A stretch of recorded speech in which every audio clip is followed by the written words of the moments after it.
We are live. Welcome. Let's get Instagram and Facebook going. Bear with me, please.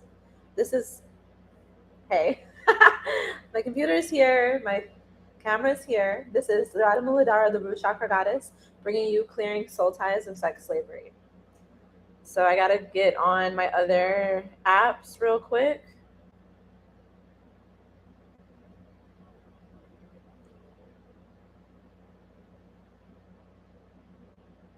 Just wanted to make sure to go live on here right away since I already invited people. Hey y'all, welcome. Thanks for tuning in. Drop your city, drop your zodiac sign. You already know what it is. Welcome. Yes, I'm excited. This is really exciting. I can't wait for us to have this conversation. These things have been heavy on my mind for a long time. And I really need to get some shit off my chest. And I can't wait to talk with you guys about it. Oh, fuck. What just happened? This just broke. Okay. Great. If I have to skip one app, it's gonna be Facebook because I don't really get too much engagement on Facebook, but I want to go live on there too. So we're gonna try. So let's see here. What's up, y'all? And everybody, drop your questions too.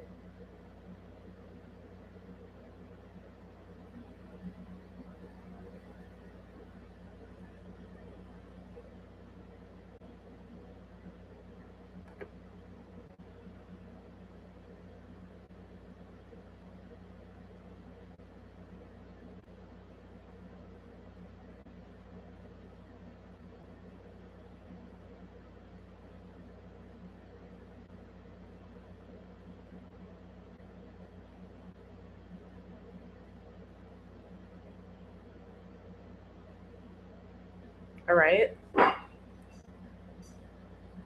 Thank you. I just moved around my little office area. All right, so let's go live on Facebook too.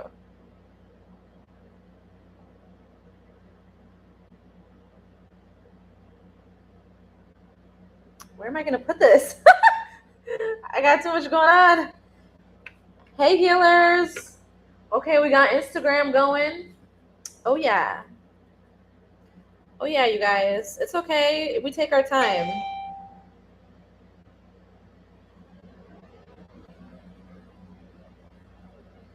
We don't have to be perfect. Y'all know when you tune in to a live stream with me, we're ready to sit here and really get into it for hours. So we take our time to ease into it.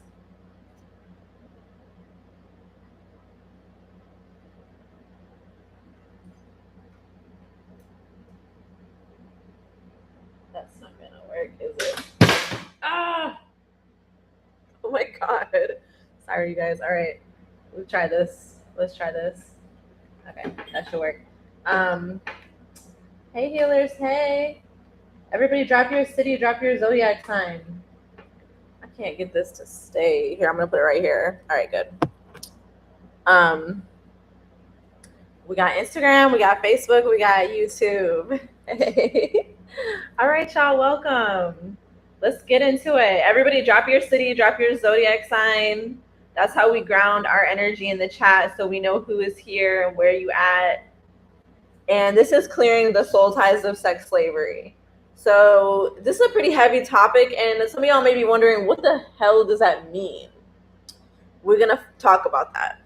If you have any questions or things that are coming to you right off the bat, you can go ahead and drop them in the chat to make sure that I'm able to answer them. Let me grab I have a candle. I was about to grab a lighter, but I have a candle. All right.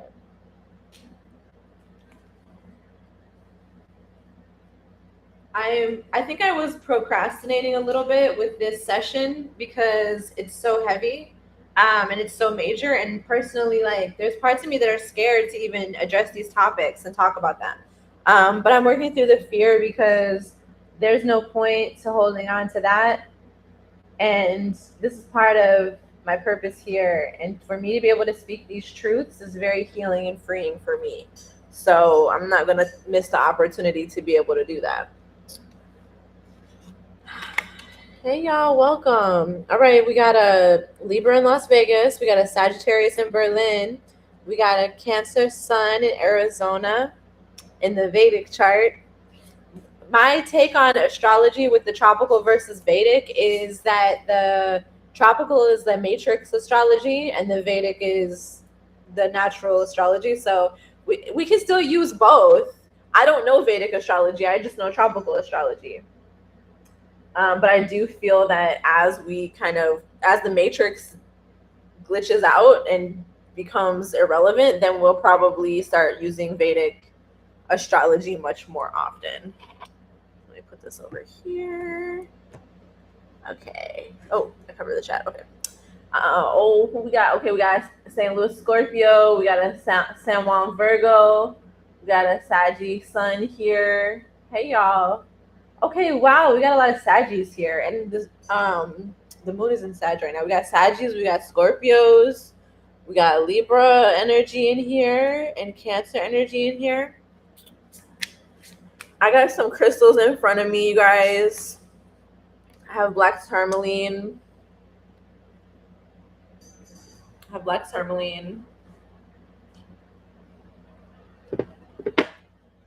have smoky quartz. And I have labradorite. So these are protective shields, okay?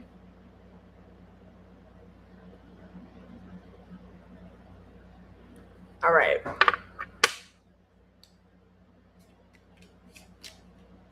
So what we're going to be doing today is we're going to talk about what these soul ties actually are, where they come from, and we're going to do some energy work to clear them. So everybody just make sure you have some water, like make sure you're comfortable. You want to get into a comfortable position. And grab a journal too if you want. Come closer. Okay. Grab a journal if you want. And we're going to start by focusing on our breath.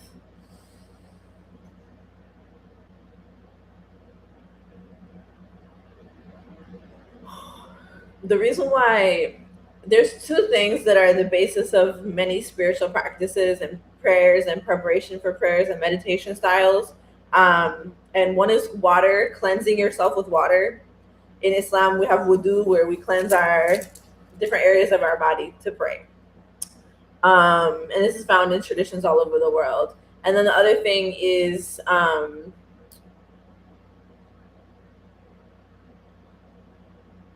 bro, why did I just blank out?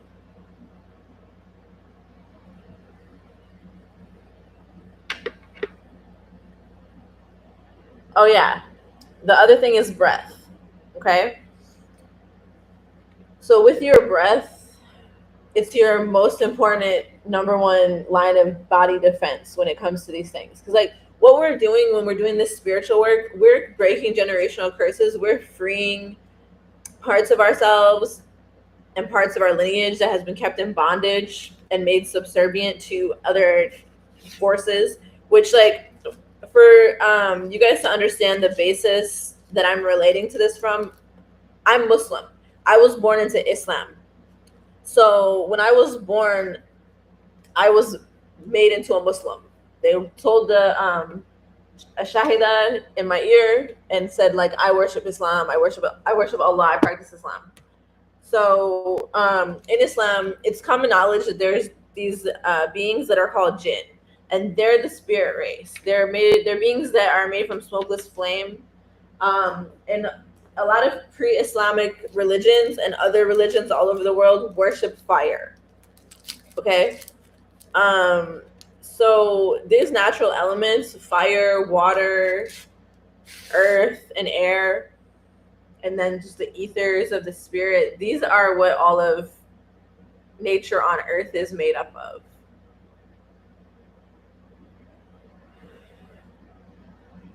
Now, wasn't there a time before money? Wasn't there a time on earth when they didn't use money? So what was the currency then? what did people do? If they didn't use money, what did they do? I want to source our collective knowledge here. You guys know I'm a teacher. And like, teaching is not about telling you what to think or telling you what I know necessarily. It's also about sourcing knowledge collectively, because everybody's knowledge is valuable and everybody has something to learn and to teach others. I'm trying to find a good place for this incense. Hold on. All right. So that's one of the things about me. My teaching style is unorthodox, and it relies heavily on what you already know. It relies heavily on just drawing out what you already know. Hey y'all, yay! I'm happy we are still doing this. Me too. So I was like, if you guys have been paying really good attention, you'll know like the trajectory of how all of this came about.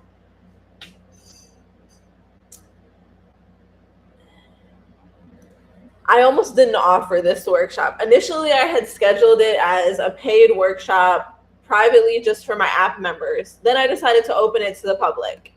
And I got really nervous. I got scared. I got self-conscious. I felt like I would be bringing problems to myself by addressing these things openly. Not like I haven't already been addressing these things openly, but it was just, I don't know, it was just a fear that came up. So I decided to cancel the workshop. I wasn't going to do it. And yesterday, like, yesterday, Spirit was like, bitch, stop playing. Get in there. Go team. Like, it's you. It's go time. Get in there. And I think I do have a huge fear about being public with this work and speaking openly about it, which is why I had originally scheduled this for just a private workshop just for my app members. I wasn't even going to tell the rest of the internet about this. So if you guys know, I have an app.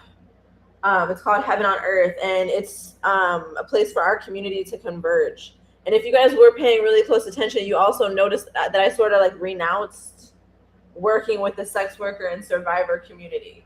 But I can't really do that actually, because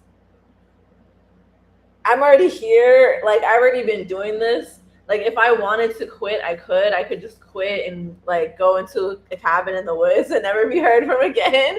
But I like doing this. This is what I do. I get to connect with cool ass people, and I didn't have I didn't have a community like this. I've never had a community like this. And this is my community. I started it and created it.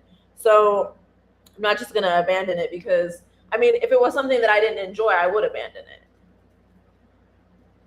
So there's a difference between like being scared, you know, and being maybe unsure, being overwhelmed, versus like being on the wrong track completely. So I was scared. I was overwhelmed, you know, because these are big issues that we're talking about. This is literally the bondage that humans exist in. So jinn are different from us because they look different from us. And jinn are known to be very beautiful, extremely beautiful and extremely attractive. So they're also known to fall in love with humans, especially human women who are very beautiful. This is one of the reasons why Muslims cover their entire bodies. Not just because of humans, but because of jinn also. Specifically with the hijab, because the hijab covers your neck and your ears, and this is an entry point for many jinn. And this is actually how I really started understanding how real this stuff was when I was working in the strip club, and I was sitting there talking to this customer. And this was a customer I had worked there for months and never talked to him. Never talked to him. And he used to just sit at the bar, and every so often he would make it rain on somebody, like, and they would just literally walk over to him and he would like shower them with money. So everybody knew like he was a cool guy or whatever. He tips, he gave money, he paid money. But I had never talked to him and never found a reason to. And the one time that I did talk to him, it was so crazy. One of the things that he said to me was, your breath smells so good. He was like, your breath smells so good. You can tell that you have a good heart. It's like just coming straight from inside of you. And I was like, thank you. And then he was talking to me more. And another interesting thing that he said was, why do we come here? Because we love to be touched. And I was like, ugh. And he was like touching my arm at the time. And I was like, ugh, no. Ew. And then I swear to God, you guys, like, I felt something energetically slither off of him and slither into my ear. So I was like, oh, I knew what happened. It's essentially one of his demons just body jumped into me. Exactly why Muslim women cover the ears and the hair and don't talk to strange men, period, even if they're family members, unless they get married to each other. Oh, there's happening. I'll be going like it's enough Muslims and Arabs in here where I can actually go in on us without feeling too self-conscious. So I love that. One of the beautiful things about my platform is that I created it for sex workers and survivors. And because people know that I'm Arab and Muslim people that would never even look at this platform are here. And then so many Arab and Muslim women who have experience in the adult entertainment industry or surviving sexual violence have found me too. And this is so great because I don't really have a strong community with other Arab people. I'm Americanized, and sometimes it's hard. Sometimes it's really hard for us. And one of the reasons is because sex slavery is so foundational to our culture. But it's not just our culture, it's foundational to all cultures. I'm just intimately aware of how foundational it is to our culture because it's my culture. Because it's my culture. Okay. So it's really comfortable and easy for a lot of people, American people and people all over the world, to point the finger at Arab and Muslim people and people that are from the Southwest Asia, North Africa region. We don't say Middle East is colonizer terminology. We say Swana, Southwest Asia, and North Africa. It's more geographically correct. But these they're still colonizer names because who's Asia? Who's Africa? Where did those names come from? Those are still colonizer names. So we got to be on the same page about the fact that we've been extremely gaslit about the nature of reality.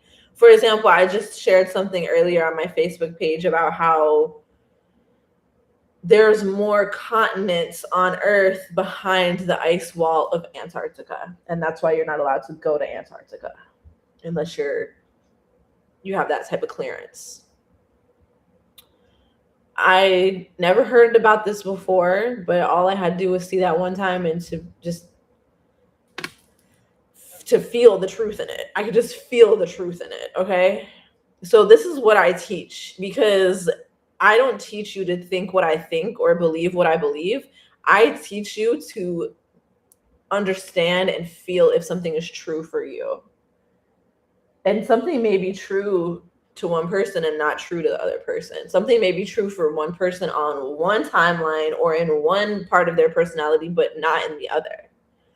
We are so multifaceted, and we don't get enough space to express that because we're living in a commodity culture that commodifies us. So for women, it's like there's so many things that are undesirable for women to be. And this is part of why there's such a mass movement of people transitioning and switching their gender, is because it's more desirable to that person to be a different gender. A lot of times they want to advance the narrative of like, it's not their choice and they were born that way. They can't help it. But what if it is your choice? Like, what if you really were just like, you weighed your options and you're like, you know what? Fuck this. Fuck this. And people do it every day. People do it every day. Personally, like, it doesn't matter to me what gender you are, all are welcome here. A lot of the things that I talk about and the things that I share, you're not going to hear many people talk about them who aren't actively transphobic. But now, because of the divine feminine awakening, more people are coming into these knowings and things. So, that these topics will be explored more in a way that can be more accessible to more people. You guys know, like, I situated myself, I come from the LGBTQ community. But I don't identify with these labels anymore. I don't identify with any group. Like, I don't identify with any group. And one of the I'm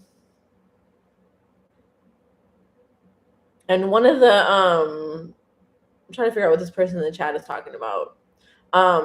So one of the reasons why I sort of renounced, like, I'm not creating things that are for sex workers and survivors anymore, is because I felt that what was happening energetically by me saying that I am going to be helping sex workers and survivors, it put me in an energetic debt. I don't really know exactly how to explain it. And that's part of what this live stream is for. It's for creating and co-creating the language and the communication that we're going to be able to speak about it. One thing that a lot of people tell me all the time is, like, I never heard anybody talk about this before. Like, all my life, people have told me, I never heard anybody talk about this before, about things that I would talk about. So we don't have much language, because this is what predictive programming is. You watch TV, you watch movies, they give you a certain way to talk about things. They give you a certain narrative that you can easily replicate. And so this is why when people are indoctrinated into the same things, it's easier for them to communicate with one another and harder for them to communicate with people who are indoctrinated into different things. This is one of the reasons why there's so much racial animosity between racial groups, is because they have opposing indoctrination. And I saw this firsthand growing up because I'm mixed. My mom's family is white. My dad's family is Arab. My mom's family is Christian, Episcopalian. My dad's family is Muslim, Palestinian, from the Balad. Like, most of my family lives in a different country. White people don't typically have that many kids, especially the more upwardly mobile they are. So I don't really have many white family members compared to my Arab side, but I'm a loner either way. So I saw firsthand growing up, like, well, okay, this side of my family thinks I'm going to go to hell if I don't worship their religion. And this side of the family thinks I'm going to go to hell if I don't worship their religion. So I might as well just embrace being a sinner. And that's what I did. And I started practicing witchcraft as a teenager. And I explored a lot of different religions. I was an atheist for a while and just didn't believe in anything. But you know why? Because my boyfriend was an atheist, and it was just easier to be an atheist with him than have to have him try to change my mind all the time. All right. So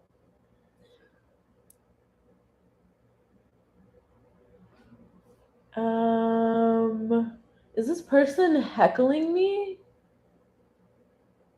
I'm talking about you. They're calling me mommy and they're like heckling me. All right. I'm not sure. I gotta block them. There we go. So this is why I need a moderator. I don't know if we can even do that on here, but all right. Thanks, you guys. They're like heckling me for not having that many views. I don't know how many people y'all thought was gonna tune in to talk about this topic, but it's a rare breed that can really rock with me on this. So I really appreciate that y'all are here. Let's see here. What y'all talking about? Yes, I believe that too about it. No judgment. Everyone is in their own journey, but it's very taboo to say it. Yeah, because, like, for example, like, for me to say and she's talking about that people can actually choose to they can actually choose I can't get over that guy. That person was like calling me mommy and stuff.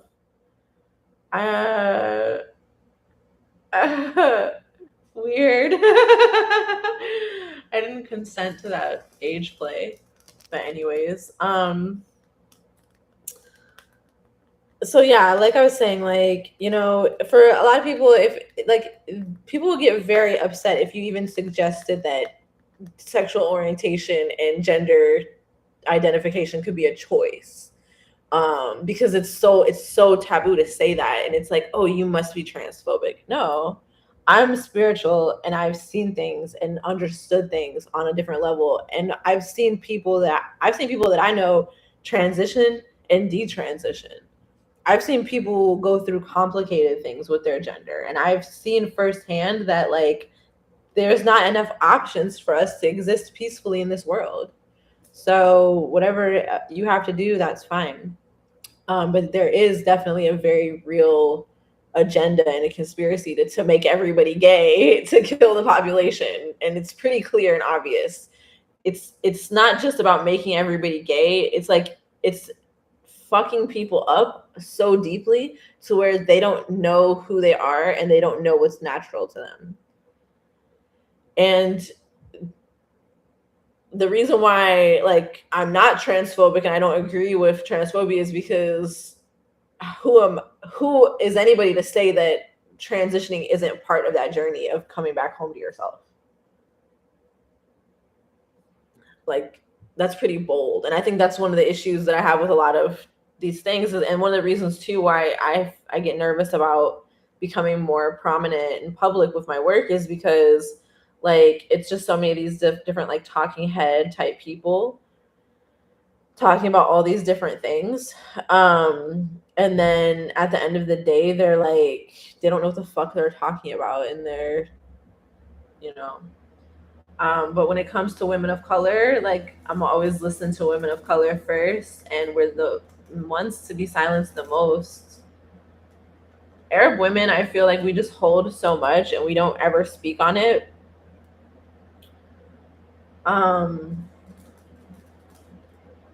And I think that one of the things that's happening for a lot of people with their life choices, whatever they are, is that they're somehow they're trying to somehow avoid these curses. But it's kind of questionable if we're able to actually do that and still live here on Earth. So I'm not giving y'all any definitive answers here. I'm just opening up the space for the conversation to flow. And I really want to hear from you guys, when you think about sex slavery and generational curses and soul ties, what comes up for you?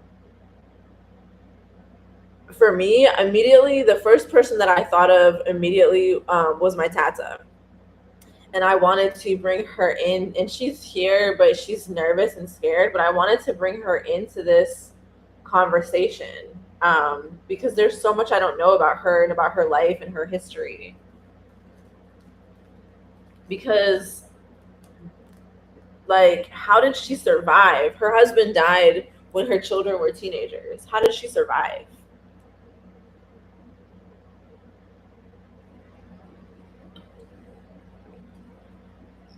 What exactly is choice? She met her husband, Maijadu, in a refugee camp. For the vast majority of our ancestry, it's been impossible for people to, for women specifically, to live on our own. So marriage is sex slavery. Marriage is slavery. And I have several YouTube videos with that title because I really had to dig into that topic. This could even be one of those things because I can really feel, like, the gravity of the topic that we're talking about. There's a lot to say about it. What I'm still figuring out what I want to say and what I have to say about it. So what I'm going to ask now is for everybody to just sort of bring it up in your minds. You don't have to necessarily drop it in the chat unless you want to. But I would recommend, if you feel comfortable, to share like what comes up for you when you think about it. And I want us to all bring these thoughts and emotions up to the surface right now, because we're going to be clearing them. When I think of the soul ties of sex slavery, I think of generations of women being molested, raped at a young age, and trying to find a way to break that cycle. When I think of sex slavery, I think of obligatory relationships. My great-grandmother died at the age of 30, orphaning my grandmother. Why?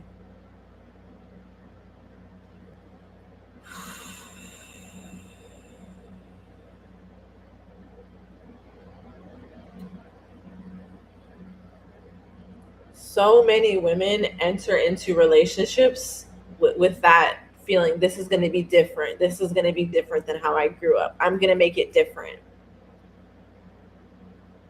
Thinking about somebody that I know that said,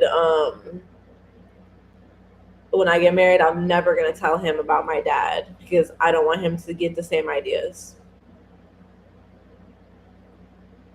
And then marrying somebody who had a lot of the same ideas already. My body embodies before mine only being used for other people's pleasure, not being able to experience pleasure for me. Whew. So that brings us into the currency piece also. Our pleasure is a currency. And if we're not able to experience pleasure, where is that currency going? Like, what's happening there?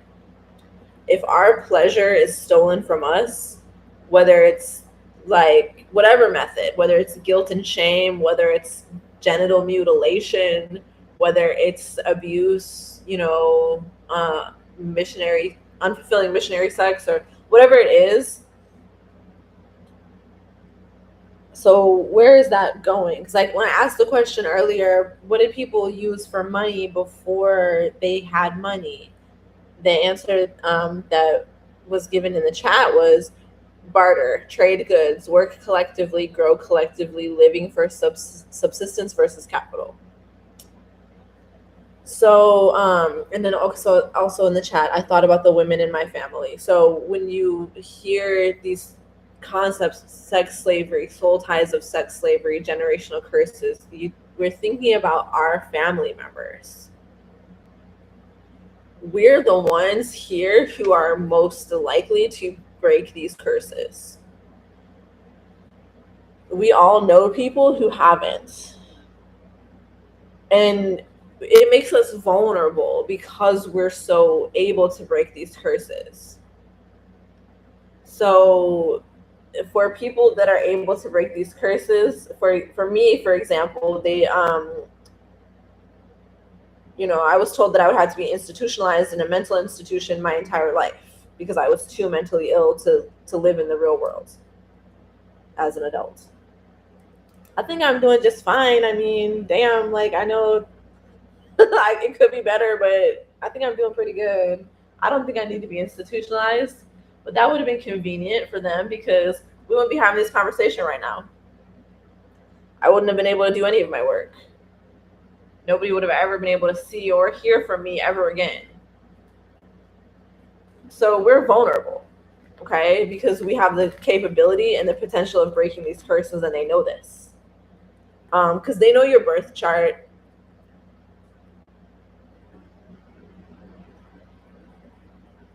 Anybody that thinks that the government is not out to get you, you're tripping. You're fucking tripping. The government is out to get you, 1,000% out to get you. And they collude with intergalactic colonizers and gray aliens to do so. I find it very confusing, especially when people of color, it's just Stockholm Syndrome is all it is. And that's one of the reasons why I focus so much on Stockholm Syndrome. You guys hear me talk about Stockholm Syndrome a lot because so many of our generations are suffering from living under sex slavery. So what's your only option? Your only option is to love your captor.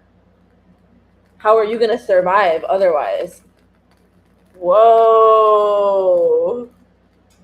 You guys can't see my whole cedar bundle just went up in flames. Gotta block this guy too. Because I don't know why y'all think we want to talk to y'all, weirdos. We are having a private conversation. Yeah, I was told I would need to be on disability as a teen and would not be capable of making it on my own. Yeah, wouldn't that have been convenient? Then they could have you right where they want you, institutionalized. They could study you every day. They could study you every day. They still study us. They can still study us, especially with Instagram and Facebook, you know. So at a certain point, like, it will be time to go completely off grid. And that's why, like, a lot of people in our industry, you know, that a lot of people, I'm not a sex work coach. Like, I'm not a typical person to where I'm not a typical person to where I'm gonna be like trying to help you make lots of money as a sex worker. Because, like, yeah, I want you to make all the money. Like, I want you to make as much money as possible. But that's basic. We're on a bit of a higher level. That's pretty basic. We actually don't need money. Like, I'm reaching towards the people that don't actually need money. And most people that don't need money don't know that they don't need money. So one of the things that's been a little bit challenging when it comes to my work is that, like, the main people that know that they don't need money are poor people.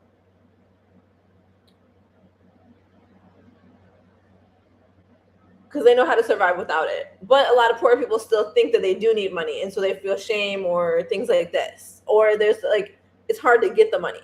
So we're still cracking these codes, right? Because, like, one of the things that I've been talking about that's been coming up a lot, and it's been really scary. It strikes at the core of my survival needs, is being fearful that if I continue to do this work, that I won't have money. Like, I won't be able to make money. So I want to get into that fear because, like, it's a fear of not being able to survive, and it comes from our ancestors who were sex trafficked, who were sex slaves, who were in obligatory relationships, not by choice but by force of either actual physical force or just the survival needs that they had. Choosing their best option, regretting it later. And we still live on Earth. So regardless of how spiritual and how holy and how talented, I just feel like my hair looks weird. Sorry, you guys, but I didn't brush it really. So, all right.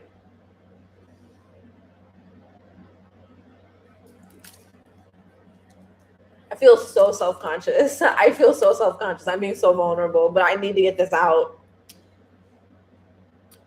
Okay, so society is run by demons, and the bureaucracy of how things move is that, like, you know, like, you report to this demon for this, and then he has one above him, and he has one above him, and he has one above him, just like a bureaucracy, just like how the government bureaucracy works, because it's demonic. And so when it comes to, like, wealth, generating wealth, like, one of the main limiting beliefs that we always work on when it comes to mindset around wealth. Thank you. One of the mindset shifts that is necessary for a lot of us when it comes to making strides towards wealth is, like, knowing that we can be good, honest, loving, ethical people acting with integrity and still be rich and wealthy and have all of our needs provided for, and then some. We can have our cup overflow. So the reason why this mindset shift is so hard to make is because that's the opposite of what we've seen.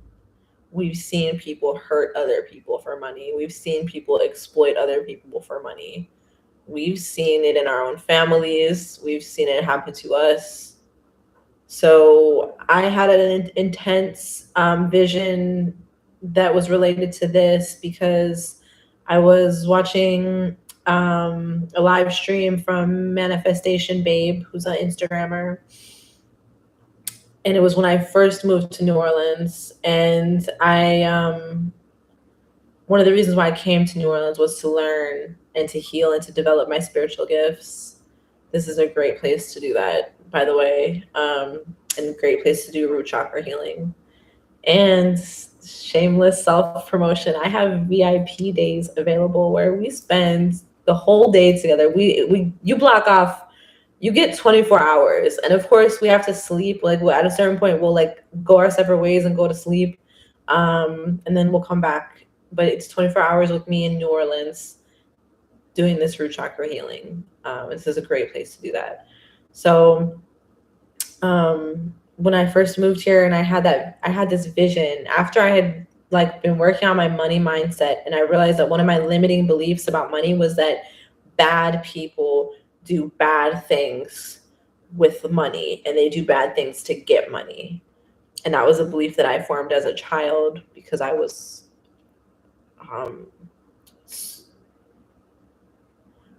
used in occult sex rituals in my Islam school when I was growing up. And I saw the actual vision of it happening because I knew that it happened because it had come out in a unconscious writing.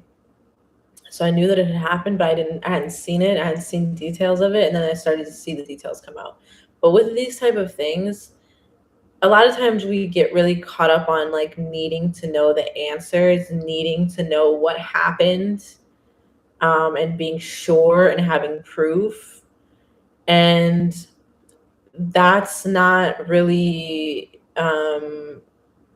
like necessarily going to be possible all the time or most of the time when it comes to these things. Like, for example, like I was saying this earlier in one of my client coaching sessions, is that like I don't have a lot of access to my past lives. Like a lot of people think that I just know everything about my past lives and stuff, and I actually don't. But what I do know is my gifts. I have gifts of energy healing. I have gifts of teaching. I have sexual gifts. And these are gifts that I have had for generations of my past lives and my ancestral memory. I've been initiated into all these different mystery schools. I've studied with all these different teachers throughout all these different lifetimes. So the important thing is what it actually does. But when it comes to the memories of actually remembering, seeing what happened, the memories that I have are very few and far between because of so much trauma in these experiences. It's too much sexual trauma, murder, pain, rape, death, grief, stillborns, children dying young, like slavery, being locked up, all these different things that, you know, they're just a lot to remember. So when it comes to this, I would say don't put too much pressure on yourself to like remember. And then once you do remember, don't put too much pressure on yourself to make sense of it, because sometimes stuff doesn't make sense and you don't know till later. So like, for example, I had seen, and I had gotten a really intense healing session earlier this year. And in that I had seen what I thought was a ritual sacrifice that I had witnessed as a child when I was forced into these things, into these occult rituals at my Islam school. I seen somebody getting murdered and getting torn limb from limb. And then I realized, now that could have happened too. That could have been something that I witnessed back then too. But the thing is, the reason why it's hard to know is because when you're abused in that way, the perpetrators hypnotize you. They use mind control. That's why I have my healing mind control ritual, which a lot of you guys have done. And if you haven't done it, you can get it at the link in the bio. I went through my website and I made a links page that links to all my prominent featured offerings, which there's a lot of them. And a lot of business coaches and people will say, like, you don't want to confuse your audience, you don't want to sell too many things to them or advertise too many things to them, but all these things go together, so it helps and it makes sense to have them consistently available to you guys whenever you need them. And I also have my Heaven on Earth Reiki course available to just strictly the download, because there's going to be a live course coming up soon that you guys can join as well as part of Root Lock. So it's not so important to know necessarily what happens, because you might see things. And so, for example, I seen somebody getting murdered, and then I realized that what I was actually seeing, like I said, it could have also been something that I saw as a child, but I don't have any way of knowing that. It could have been something that I've seen in multiple lifetimes, to be honest. And now that I'm saying this, I know that it's true. Because for me, and my bracelet just opened, and for me, one of the reasons why these sessions are so beneficial for me personally is because there's a lot of things that I don't even know until I say them. Like, there are things that I some part of me knows, but I'm not conscious of them until they come out of my mouth. That's part of being a channel.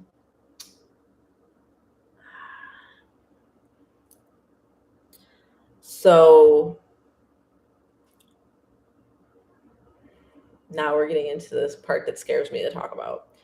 Because what I realized was that what I was actually seeing was the murder of somebody that in my local community.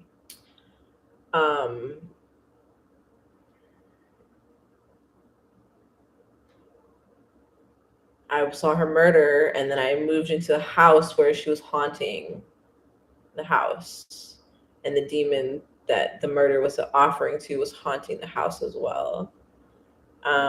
So there's these murders in New Orleans that are known, like they're called trunk murders. There's basically been many different murders over the years where a person will murder, a man will murder a woman, typically a sex worker. I'm sorry, you guys. I'm sorry. So for anybody that's triggered, just breathe, okay? Because I remember what happened to me the first time I got triggered in this way. So I'm going to be sending y'all Reiki now. All you have to do is affirm that you're open to receive it. And if you don't want to receive it, then don't do anything.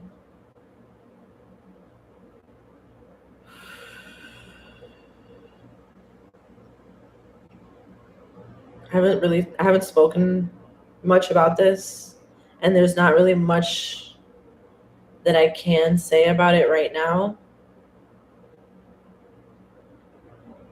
But if you guys have ever heard of anything like this, I'd be interested to know. So these murders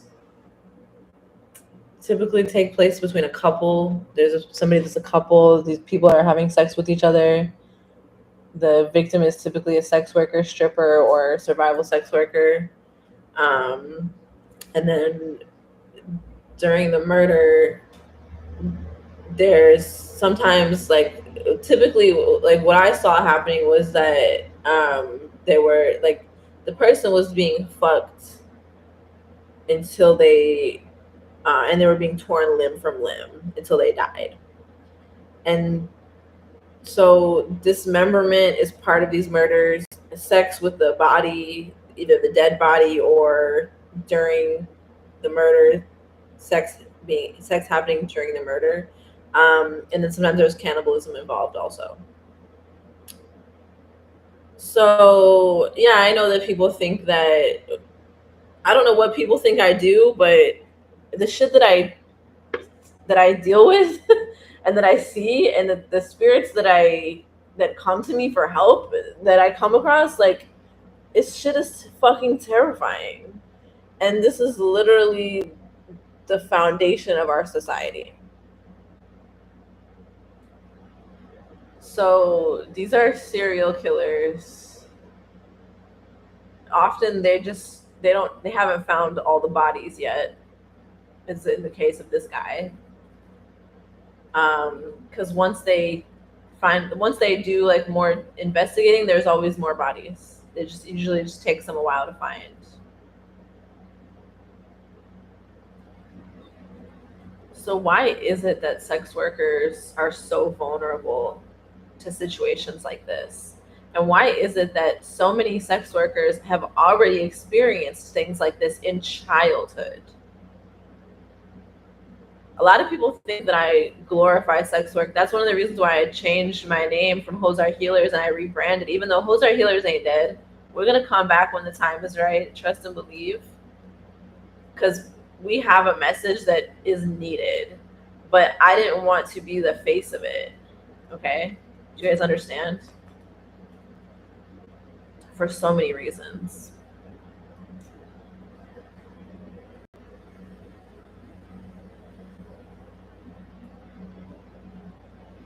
Yeah, the Reiki is still going, you guys. Okay? And so we're gonna do cord clearing before we close. We're gonna keep talking, and the Reiki is still going. Breathe deep. Your breaths, by you breathing extremely deeply, is how you're gonna release it. And pay special attention to your back, to your mid back, where your kidneys are, because we're releasing our fear. And this is a fear of being murdered. This is fear of being murdered, beaten, sexually assaulted, violated on all levels. And there's like other fears in there too, like not being believed, being all alone, not being loved, not being liked. This is the source of toxic femininity right here. It's all fear. So we're going to set a special intention to release this fear and just breathe deep. As deep as you can. If you yawn, that's a good thing. It means you're releasing, okay? Whatever, if you burp, anything, it's releasing. It's good. Crying is fine. You're so brave. Thank you for opening up like this. You're welcome. Thank you. I'm glad you're here. I appreciate you so much. Thank you for showing up for you and us through this pain. You're welcome. And that is called Baraka. That's why I named myself Amira Barakat al-Baladi. It's like the energy from the sacral is being sucked and staying in survival mode, struggling to feel deep pleasure and comfort. Sex slavery, girl innocence and experience being preyed upon by much older men. I'm thinking of me and all my friends in our 20s dating losers who were a decade or more older. Ooh, that's a hot take. Are you saving this live? Yes. Yeah, you heard that sizzle, that cedar stick sizzled when that guy was like trying to get sexy in here. Like, sir, we're talking about sex slavery, not the sexy kind, the evil kind. When you sent us Reiki, I closed my eyes. I saw an ostrich for sure and a cobra. I think ostrich for sure. That is so cool. That is so cool. There's a lot of symbolism there. The neck of ostrich is long like a snake. She said the sound is low. Sorry. Best I can do. Maybe that's why nobody ever... Oh, I know why. The sound just isn't that good on this phone. All right. I gotta get another one. If anybody wants to buy me a new iPhone, yes, please. What y'all talking about on YouTube here? Something that's come up a lot lately is entities taking from children. I'm not sure the words I'm looking for, but entities using children. Okay, let's keep talking through that so we can figure out what's in there. Because one of the really important things for us with our work is protecting children. And that's one of the things, like, that's why we're Reiki mothers. You know, it's you don't have to be a mother to mother others. And other people don't have to be children for you to mother them either. And so we really, like, our children are actually our elders. Like, children are wiser than adults, and they need to be protected. They're so vulnerable. So if you can keep speaking it through to figure out like what's in there, then let your throat chakra clear. I'm actually interested in hearing more about protection from jinn. Is that how you spell it? Because the whole time you were talking about it, my ear kept ringing. Okay. That is a huge fear of mine. Day 3 of lower back pain, which is all about fear of money. So the fear of survival, not being able to survive and not having enough money to survive is pretty powerful. And you can get people to do pretty much anything for that. That's one of the things that was highlighted with our last, the conversation that we had about Dubai versus Kris Jenner. If you know, you know. People will do anything for money, and because we need money to survive. So one of the things that's been coming up a lot lately is the jinn and the demons that are involved with sex work and doing sex work. Because yes, like, that's part of it. Summoning these entities is part of it. Just most people are not aware of it. You're giving your sexual energy in exchange for money. So this goes back to what I was saying earlier about what did we use for currency before we had money. And the answer that was given in the chat was bartering. We traded. We had like self-sustainable communities. And do you know how we had self-sustainable communities? Fertility rituals. What were we doing in fertility rituals? Having orgies. I'm just saying.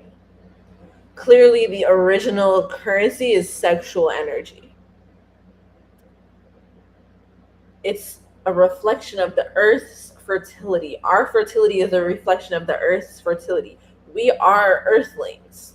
We are part of the earth. We're like fibers. We're like the earth's antennas.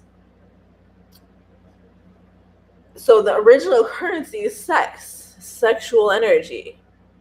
Who has sexual energy? Humans. Who needs sexual energy? Everyone. Humans, jinn, aliens, entities, everyone. Who has the most sexual energy? Sex workers. Who else do you know that can fuck 10 guys in one day, hop a plane to another city, and do the same thing the next day?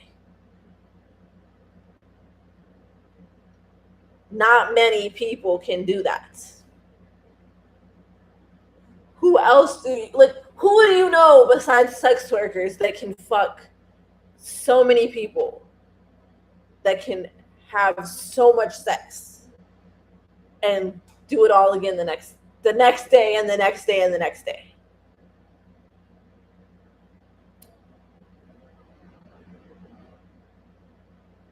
It ain't many people that are more spiritually gifted and that have more of an abundance of energy than sex workers.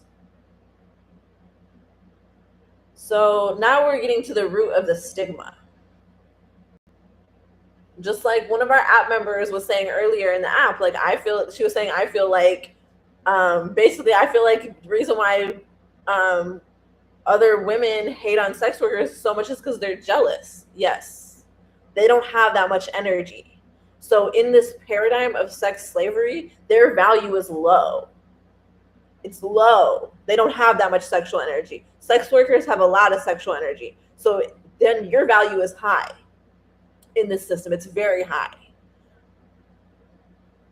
But they don't want you to know that. Because if you know how high your value is in the system and how useful your own energy is, and how much you can use it to create anything that you desire, just like back in the day with fertility rituals, creating abundant crops, they don't want you to know that. So they're going to keep you trapped with stigma and with shame and with guilt. And this is another form of sex slavery.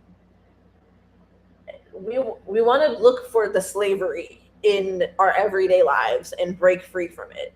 And the way that people talk about slavery is so racialized. It's tying to the racial binary that's false, this false division between black and white, which isn't even real, but it's just a way to indoctrinate people into polarity consciousness so that it's easy to control them. It's easy to get people to fight against one enemy. So if it's black versus white, that's easier to cause more problems, more harm, more chaos. And there's entities that love that. They feed off of that. That's loosh. They feed off the loosh energy that's created from the negativity, the animosity, the grief, the strife, the turmoil, the oppression. They feed off of that. Then they feed off of sexual energy. So that's what's happening. Majority of porn is controlled by gray aliens or another type of entity. And so they're harvesting that loosh energy. So that sexual energy is going nowhere. And this is another part of the conspiracy. It's not just a conspiracy to make everybody gay. They want to make everybody impotent. They want everybody to not want to fuck, period. And that's hence the depression meds and all of that. And they want everybody to be incapacitated from having a healthy relationship and a healthy sexual connection with somebody that they could procreate a child with. So people are, there's impotence, there's rampant impotence, and impotence is a spiritual issue and it's a mental issue. Because when I worked as a sensual masseuse, that's when I really developed my Reiki skills. The reason why I'm so good at Reiki is not just because I've done it in so many lifetimes, but also because I did it as a stripper. I did it as a sensual masseuse. I was an esthetician and a makeup artist too. I had years of experience working with other people's bodies and other people's energies before I ever decided to become Reiki certified and start doing this type of healing. So when I used to do essential masseuse bookings, I would, just like when I was doing facials as an esthetician, when I was doing facials, I would be like working on their face, and I would just be looking at their face and smiling at their face and just saying like, I hope you feel good. And I would just be sending them happy thoughts. And I would do the same thing in the happy ending with the client. Like I would just be like, looking at him and just feeling like, I hope you feel good, and sending him lots of love. And I would go to his mind where I could feel the coil of stress wound up, and I will unwind it, and he will come, even if he had ED or impotence or whatever. So I was able to do that with the energy healing. But what I didn't know how to do was release energy. So I was still taking all that energy into me. It caused issues for me. This is what I teach, you guys. This is what I teach in my Heaven on Earth course. And there's a course that's going to be a live course coming up soon. It's going to start on 11/11, and it's going to be part of our 6-month program, Root Lock, which is a training program for healers who are spiritually, sexually, creatively gifted and want to learn how to do the things that I'm talking about here and work with the energies that I'm talking about here. So somebody in the chat asked for advice on protection. I mean, it's like, I wish I could just tell you just to burn some bay leaves or something, but it's so much deeper than that. That's why it's a whole 6-month course. So there's nothing quick that I can tell you. But one of the special things is that we all have our own personal jinn. Okay? So that I will tell you. We all have our own personal jinn. And that's actually what haunts people when we die. And that's also another reason why connecting with your ancestors is so taboo. They want you to go through Jesus or a priest or whatever. They don't want you to, they call that idol worship. They don't want you to do that because your ancestors know magical secrets. Your ancestors have natural spiritual gifts, and when they're on the other side, they can share them with you more easily than they could even tell you about when they were living, because there's such a fear of persecution for so many people. This is what colonization has done. The thing is that colonization is not a white versus people of color thing, because white people were colonized too. So we're all welcome here. This space is multi-ethnic on purpose. And so there are triggering things that come up, things that conversation topics that might not necessarily feel that good to explore, but we do it because it's worth it. And this is root chakra healing, because we are committed to having a better life experience, better quality of life experience for ourselves and for our future generations. The reason why we are so supported in this work, even though, like I was telling you guys, like I get scared that, like, what if I'm not going to be able to make money because I'm pissing off these demons that control the banking system and all these other things? What if I'm not able to survive? But the thing is that that's what they want you to think. That's how they want you to feel, because then you're easy to be controlled. If you feel so much fear of your own survival, you'll do anything. But if you know beyond a shadow of a doubt that you belong here on earth and this is your home and you were born here and you belong here, there's nothing anybody can do about that. Whatever they are. So when we take a radical responsibility and radical accountability for our own lives, and we refuse to be a victim, even when we're literally being fucking stalked by demons our whole lives, they can't stop us. Imagine that. Like, they want us to feel like victims. They want us to feel like losers. They want us to feel like we can't have shit. We don't deserve shit. It's too hard. We have to sacrifice. This is the generational curse that has caused our previous generations to die early, to not even feel like life is even worth living, because you make so many concessions and so many sacrifices, and all of a sudden it's not worth living anymore, because you're not living, you're just waiting to die, and you're just trying to avoid death because the culture is so fearful of death. It's a death cult. They worship death. It's a rape death cult. They worship death, and they make things happen by raping and molesting and abusing people. And it just is what it is. So, like, for us to be on the same page with that is really important. I'm glad that a lot of my constituency, like, went down that rabbit hole at the beginning of COVID, and you guys found, like, all the things about, you know, like,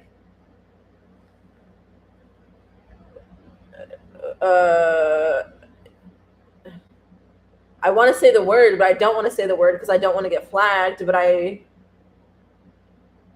actually having a hard time letting it even come out of my mouth. So that's what makes me feel like I need to say it. So I was like, those places like Bohemian Grove, the Vatican City. And this ain't new. They stole this from ancient Egypt. These sex rituals and sex magic cults, ancient Egypt was a death cult too. But before that, it was a fertility cult. I honor death, absolutely.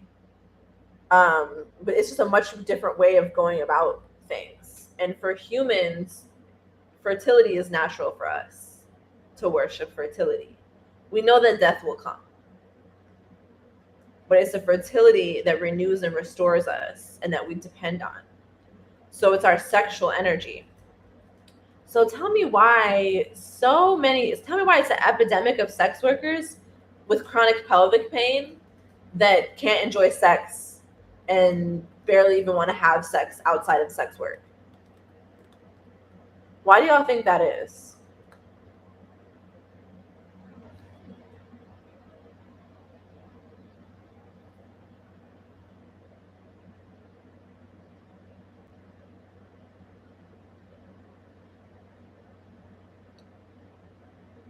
Or they think it's bad to have a ton of sex. So did you look up what the ostrich and the cobra symbolism is? You know, we can still Google that stuff now. Just if you guys Google that symbolism, just make sure that it rings true for you. Like, don't take in anything that doesn't ring true. But you know, we want to work on channeling this information for ourselves. But we can still use the internet while we still have it. Or they think it's bad to have a ton of sex, right? When it's not, if you have the energy for it. Yeah, because like hypersexuality it can be a way of healing from sexual abuse, but it can also indicate that there's a sex spirit present. There's a spiritual infection present, especially if you're hypersexual but you can't come, or your orgasms are really shallow.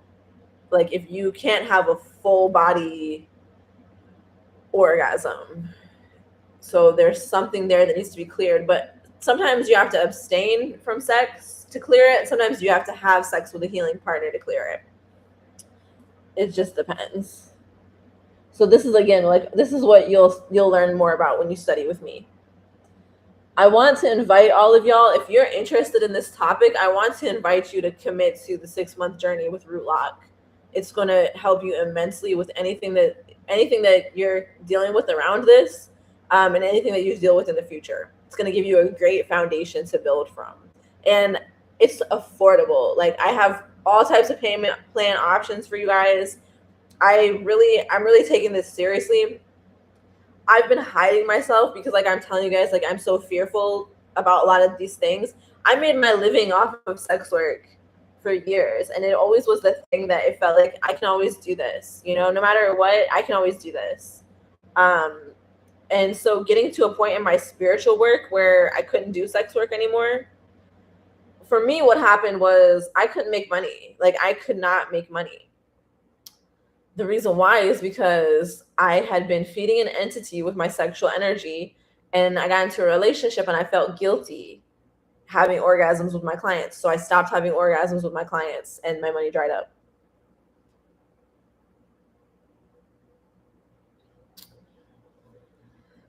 Okay. Because of shame and guilt. So much on my mind right now. I'm just gonna pause and just check in with you guys' comments. Yes, and feel shame and guilt, etc. We don't have to. We are sovereign. This life is for us to be healthy and happy. Period. Full stop. The same reason why someone who works in radio/podcast doesn't feel like talking after work. Good answer, and it's something else there that I'm going to dig into deeper. Yes, definitely. Like, I didn't want to have relationships for a long time because it just felt like work. And, it's a rare breed that can keep up with me is all I'm going to say. Because I don't want it to feel like work. If it feels like work, I'm not interested.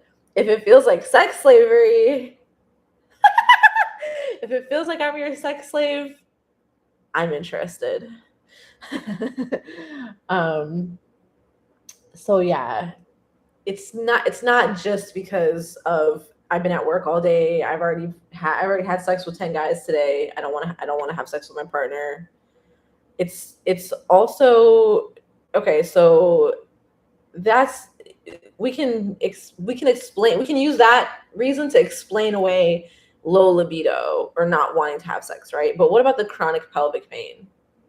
Why do y'all think that is? What do you think that because the chronic pelvic pain is the issue that I'm talking about here? A sex worker, like, for example, a sex worker is a stripper. She goes to work all day. She doesn't do extras. She just dances. But she has chronic pelvic pain, and it's so bad that sex hurts. And when she has sex with her man, she doesn't enjoy it. She doesn't want it. She tries to avoid it because it hurts so bad. So what do y'all think is the reason for that? Hi, Queen. I remember those times. Proud as fuck of you for releasing that energy. Thank you. That's so interesting. Yeah. Yes, and spoil me, good master. Yes, Daddy.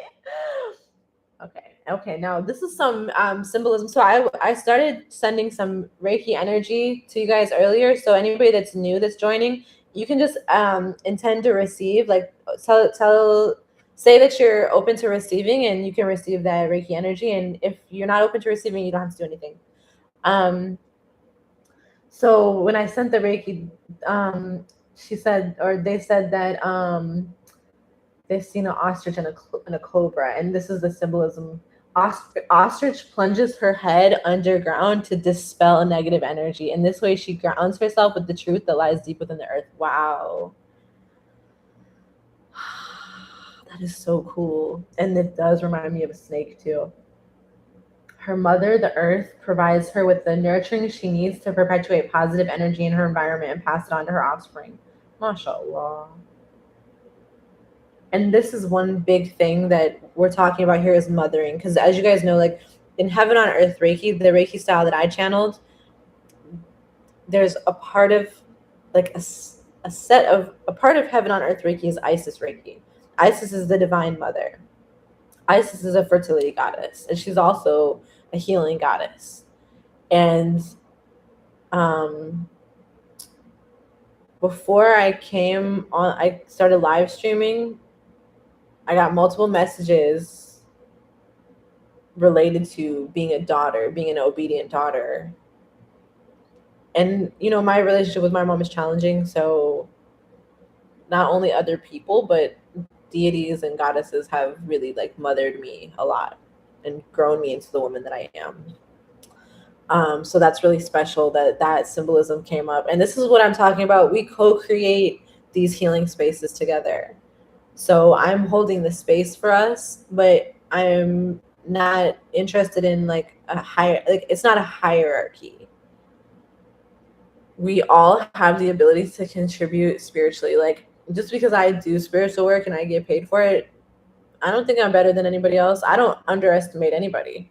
I don't underestimate anybody's gifts. And I see such a clear pathway for people who have already been in the industry to become professional spiritual workers and to go into that as a career. I see the openings there. I see the need.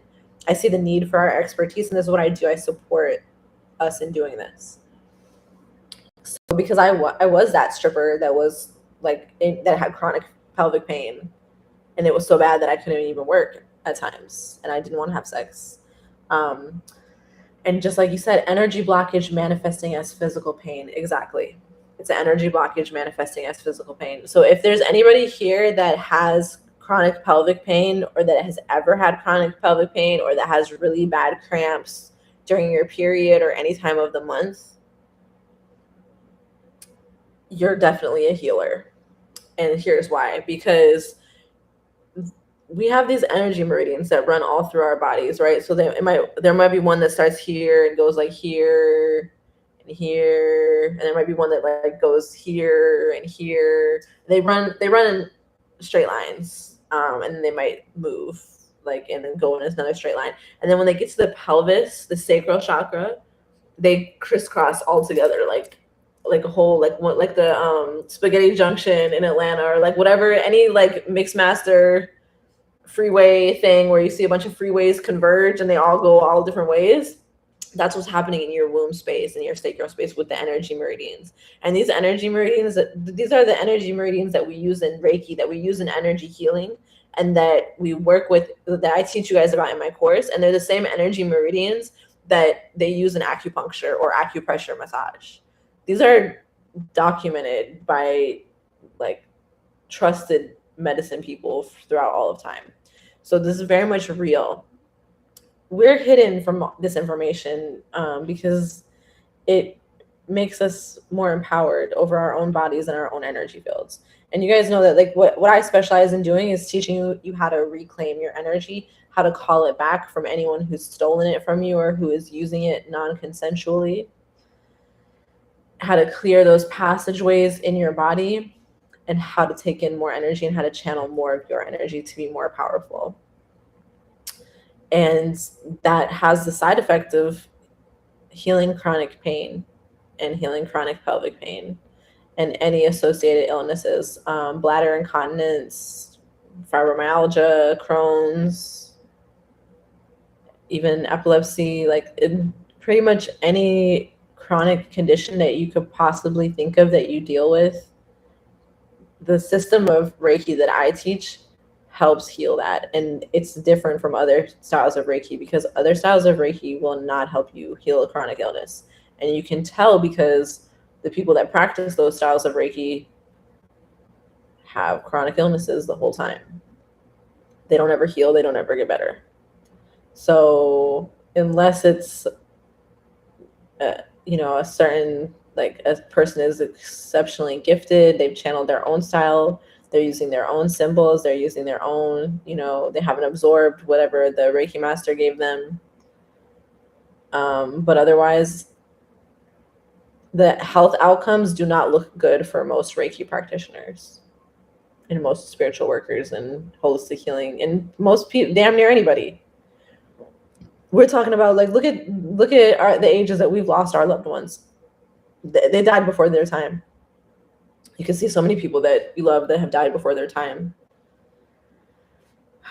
So damn near everybody is dealing with adverse health outcomes of stress and just navigating this fucked up genocidal maniac, settler, colonialist, rape death cult.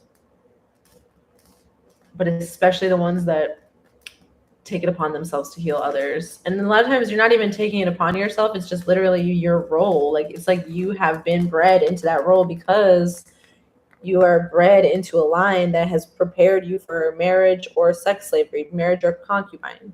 Being a concubine, there's really nothing different about being a concubine than being a wife. And back in the day, there weren't really these major distinctions unless the wife was like of a exceptionally high social status that would behoove that person from, to marry into that.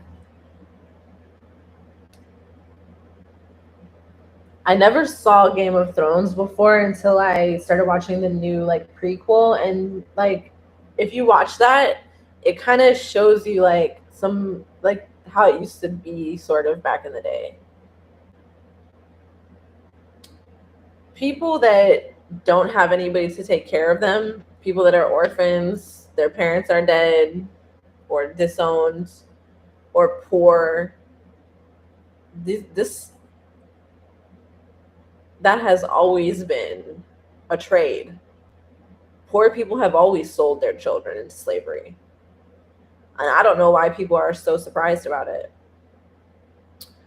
The whole conversation about Kris Jenner pimping her kids, like, and the, Kanye's backlash is he doesn't want his kids to go through that.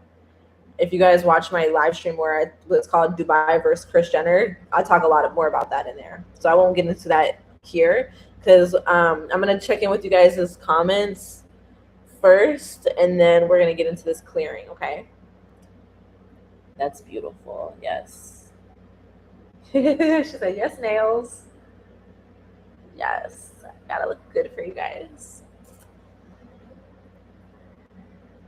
I've had dreams of entities taking form of people I know, not human eyes, and harming children I know, or digging into their head and taking. I think it's the taking of energy innocence. I'm so glad you're bringing this up. Yes. You should absolutely take action when you have those dreams.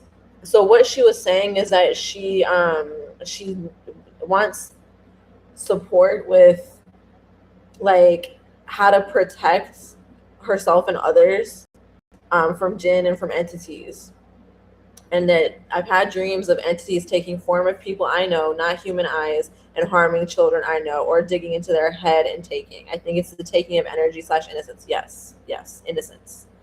And Teal Swan has a video on YouTube about, like, the truth about child molestation. I forget exactly what it's called, but it's something like that.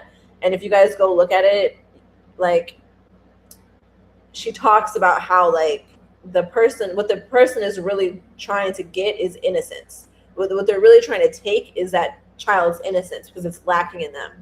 And I know for a fact that child molestation occurs during spiritual possession.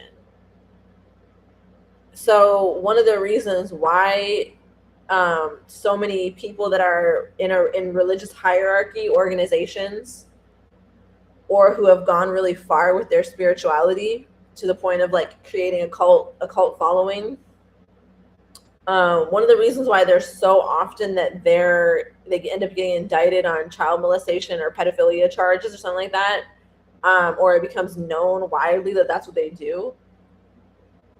If you got, like, I don't know how tuned in you guys are to spiritual gossip, but there's a few, like, popular YouTubers out there that have these accusations against them.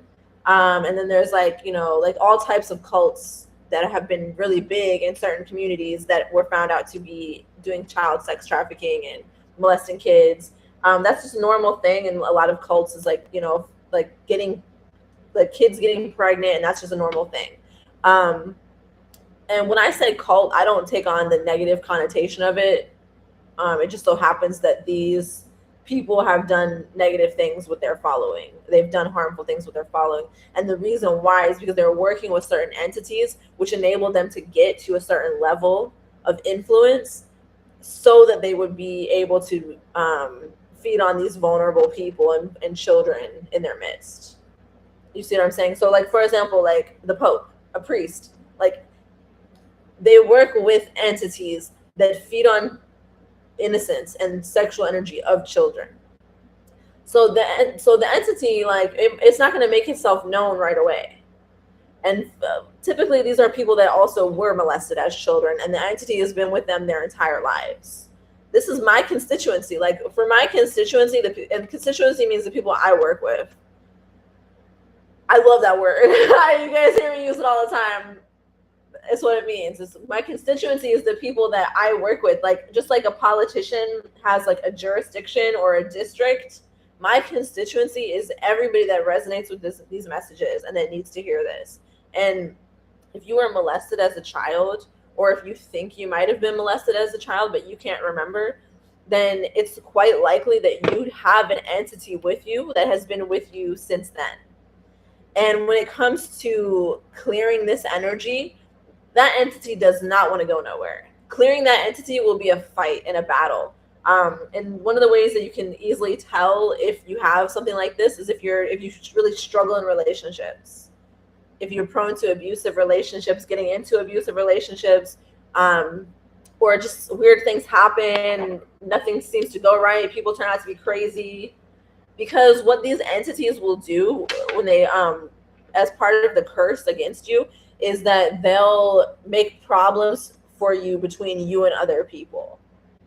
They'll always try to make problems between you and other people, and they want you all to themselves. That's why they do that. So like I was saying earlier, like sometimes these spirits will fall in love with the human woman. They can't really marry her in real life, but they have married her in the spirit realm. Or they have enslaved her and enslaved her energy in the spiritual realm. So it's easy for them to gain access to you through porn, through like negative thinking, through any screen. You guys want to be careful, like when you're looking at people on screens and stuff, like sometimes they can spore things out at you.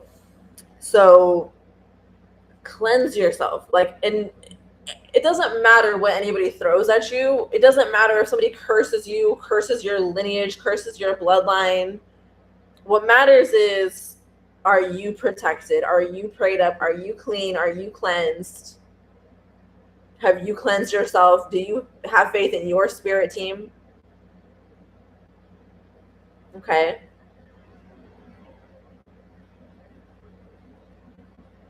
Let's see here. So yeah, if you've had dreams of entities taking form of people you know and hurting children, then I would absolutely pray for those children, pray for those people. If they trust you and you feel like you can have a conversation with them about it, I would. Because I personally believe that most people that molest children, their human self wouldn't want to do it and would be horrified about it, but it's the demon that's possessing them that's making them do it.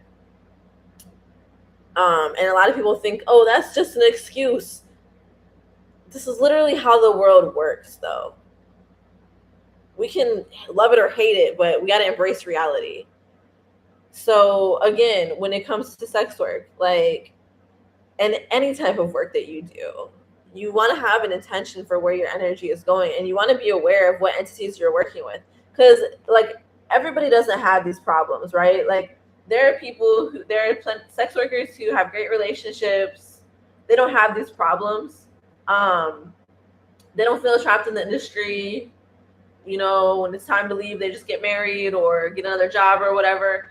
But my work is really for the people who have felt trapped in the industry and felt like I don't have a choice, and who have felt like, you know, like that it's a detriment to them or that it's a burden. And even with the feeling of having to be grateful, like, oh, I'm so grateful to sex work. It saved my life. I was homeless before this, or I wouldn't have survived, or I was able to escape an abusive relationship. So yes, okay, just like people, these demons will show up for you when you need something so that that you can be beholden to them later. Okay? I'm not saying it's right or wrong. I'm just saying it is what it is. You, like, at the end of the day, you know what you need to do regardless. You know you got to eat, you got to pay your bills. And just because some bitch on the internet is telling you you're a goddess and you don't have to work,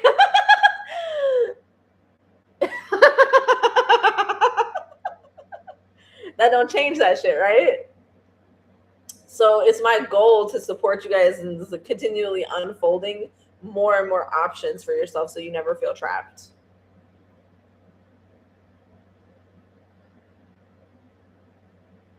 I've been feeling really stressed, which doesn't make me feel sexual, and then feeling protective of my sexual energy, holding excess energies from everyone. Oh, that, yep. So that was in response to what's the chronic pelvic pain coming from? Holding excess energies from everyone. Yes. And this is, now we're going to go to a step deeper into the rabbit hole. Okay. Okay, there's a man here and he let us know he's a man. Hey, sir, welcome. So men are welcome, you know. We just block people that act a fool and say weird shit. We don't care what gender they are, they still get blocked. But everybody, cool people are welcome. Welcome to the chat. So here's where we go deeper down the rabbit hole. Your hips, okay? So let's look at my body. Look at my body. Let's look at my body. All right, y'all. Right here. And if you want to do this with me, you can. Place your hands in a triangle above your womb space.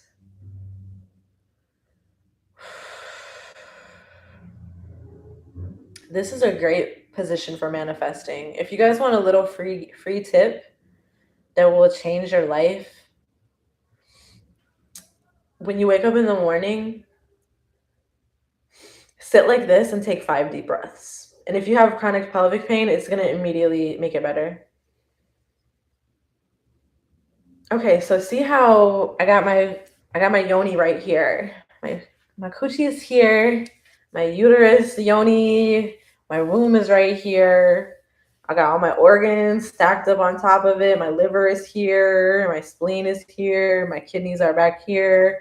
My large intestine is here. My small intestine is here. My stomach, my bladder is somewhere in here. Everything is all stacked up on each other, okay? Look up womb massage too. Womb massage is a circular massage, traditional medicine. And what it does is it helps put all your organs back where they're supposed to go. All right. I love the fact that, like, I have so much knowledge to share with you guys, and just imagine what knowledge is inside my paid courses. Okay. I have so much to share with you. So if you get a lot out of this, you definitely want to study with me. And some of you guys are like, I already know this. Cool. I'm glad you're here too. But you know that you still belong here. You know, we're co-creating this. And a lot of things I learn as a teacher, I learn them so that I can share them with my students. So then we have our hips right here. Okay. So what we're doing with Root Lock, with the 6-month program, is we're unlocking where our hips have been locked up. And what they've been locked with is a energetic, it's almost like a tube. So first there's energetic blocks that were put in place, and these were specifically done by the Vatican and all those associated traditions, okay? And I don't want nobody to come for me unless I send for you. So just because I'm mentioning these words, I just want to be clear about what we're talking about. And at a certain point, we will have to speak in code. And it probably is beneficial, to start that, but it's like hard because these topics are complex enough. So then to speak in code it's just too much. So we're going to talk about what this really is. This is sexual slavery. This is the energetic sexual slavery that is still it's harbored in our bodies on the energy field. It's on the spiritual plane. But the spiritual plane and the physical plane are the same. They're completely integrated. Okay. It's just that some people can see and feel things on the spiritual plane and other people can only see and feel things on the material plane. So,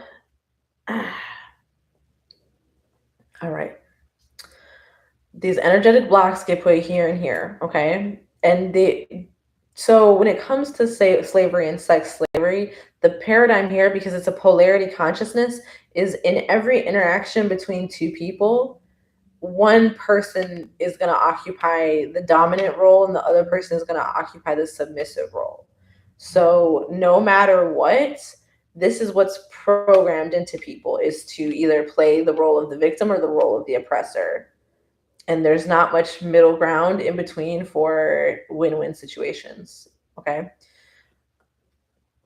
So what happens is, this is why I don't believe in karma, or I don't believe in it the way that people talk about it, because what happens is you're blocked. Okay. So you have this powerful womb that you can transmute anything through. And my style of Reiki is special because we don't just use our hands, we use our womb too. And everybody has a womb, so we use our sexual energy. We don't separate sexual and spiritual energy. They're all one and the same thing. So what happens is there's these blocks here. Great. So you're taking in energy, just like I was talking about earlier when I would work on my sensual massage clients and I could clear their energy, and but I was taking it into me and I didn't know how to release it because I didn't know that, bam, I'm taking in everything and it's sticking right here. It's staying right here. It's not going nowhere. So I seen like one of my friends that I worked with that was a sex worker also. She ended up getting really bloated. She was getting so bloated, she was like she was pregnant. It's because she was taking in so much energy and she wasn't releasing it. So black obsidian is the first recommendation that I have for that. You can stick a piece of black obsidian in your belly button if you're experiencing that. But the black obsidian will bring on your awakening very quickly.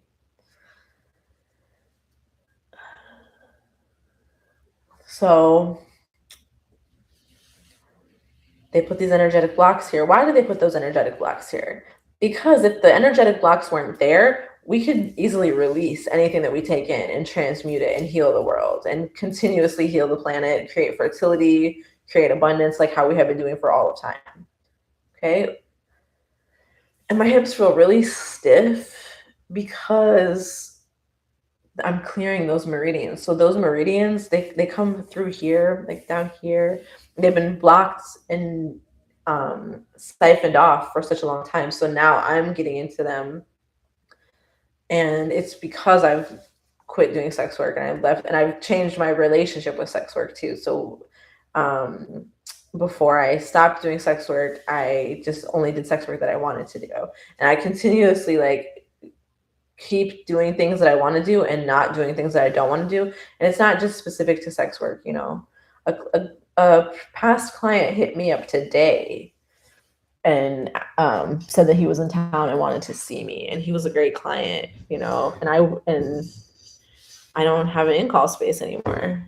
If I did, I probably would have seen him. So, I'm not going to tell you to turn down money, but I want you to really think about these things, think them through, and this is a really personal journey. My journey is not your journey, but there's some similarities that you might have. So I share my perspective in order to help. So, because what happens for a lot of sex workers is that it does feel like it does feel like a trap. It does feel like I can't leave this. I can't do anything else. People say things like, I'm too crazy to do anything else. They think that this is the only way. But I'm proof that you can make a life for yourself and create a business from your own energy, your own sovereign energy, that's just as lucrative and just as supportive from a lifestyle perspective, and just as flexible as sex work. And this gives me so much more opportunity to be myself. And everybody's not supposed to be a sex worker just because you were in the industry. Like, some people are, and some people aren't. And then other people are just there because of trauma or because it's a part of the healing process. Becoming a sex worker for me is definitely a huge part of my healing process for breaking the generational curse of sex slavery, because it was a way for me to take ownership and autonomy over my own body. If I had gotten married, it could have been in a much worse situation. I could have had much worse trauma. It's just a different situation. So my experiences with sex work,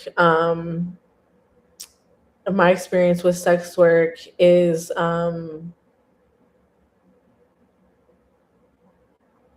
like, it's ancient, it's timeless. It takes time to learn why the experiences of your life happen sometimes. I'm not one of those everything happens for a reason type of people necessarily, although I do deeply believe that, but I think it can be a cop out. Because sometimes the reason you want, like, a lot of times people want to rush to find out what the reason is, and they want it to be immediate, but a lot of times you're not going to find out until years, maybe decades later. Okay, so back to the energetic blocks. So yeah, if those energetic blocks weren't there, you'll be able to do whatever you want with your sexual energy. You can heal, transmute, transform, but those energetic blocks are there. And then there's tubes and siphons there. So they're channeling your sexual energy to an outside source outside of you. One of the things that you can start practicing to gain control of your sexual energy is, like, when you're pleasuring yourself, or when you're with a partner or multiple partners, whatever. I don't know how you get down, whatever you're into, boo. You want, when you're feeling that, like, horniness come over you, you want to, like, let the energy rise. Okay, you don't want it to just stay in the root chakra. This is how we have all these generational curses and all this bullshit, is because the sexual energy never vibrates higher than the root chakra. Okay, so the sexual energy being in the root chakra, that will keep us in survival mode. No matter how wealthy a person gets, they're vibrating with the root chakra, they're in survival mode. So they'll do anything to anybody to make money. They don't give a fuck. You can easily control these people. And so a person could be extremely wealthy, but they're still in scarcity consciousness and poverty consciousness, and they're still just as fearful of losing everything as a person that literally has nothing. And so they're easily controlled. And these are the people that they'll do anything to other people. They'll harm millions of people if it gets them a check, and they don't care. This is why I say celebrities are not your friends, you know. And I think you guys should know, like, which, like, there's a lot that you can discern about what different spirits different celebrities are working with just by paying attention.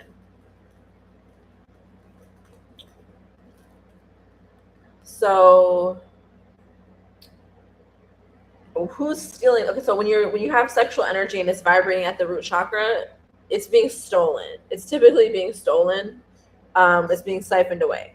You want your energy, your sexual energy, vibrating at your crown chakra, and it's actually challenging to get it to do that. So you can practice with yourself by just pulling it all the way up, and pulling it up and letting it shoot at the top of your head and rain down around you like a fountain.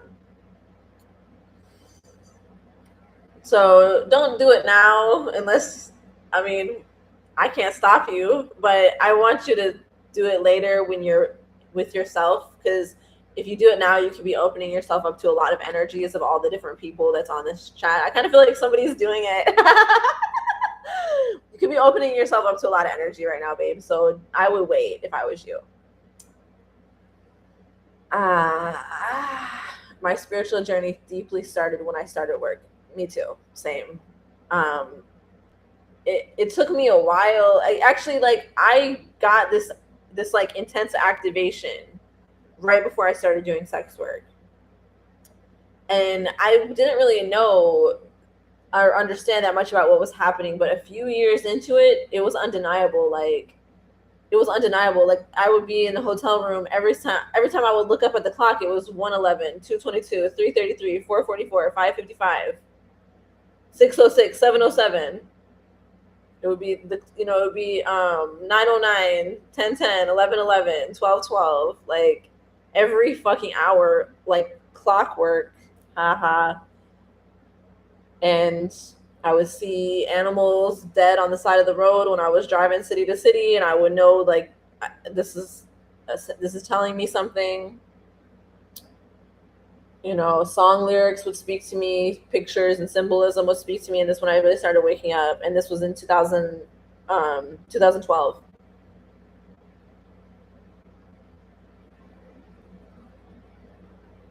Yeah. Thank God that I found my sensual massage hustle when I did, because it saved my life from probably ODing and getting fucking fucked up in the strip club.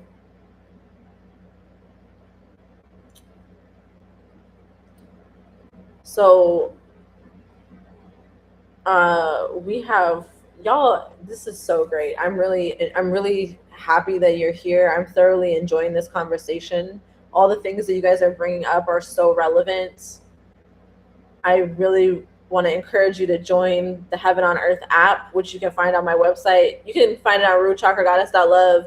You can also go directly to hoesarehealers.com and find it. It's an app on your phone, and you can also look at it on a web browser too. So even if you don't have space on your phone for another app, you can still join and plug into the community there.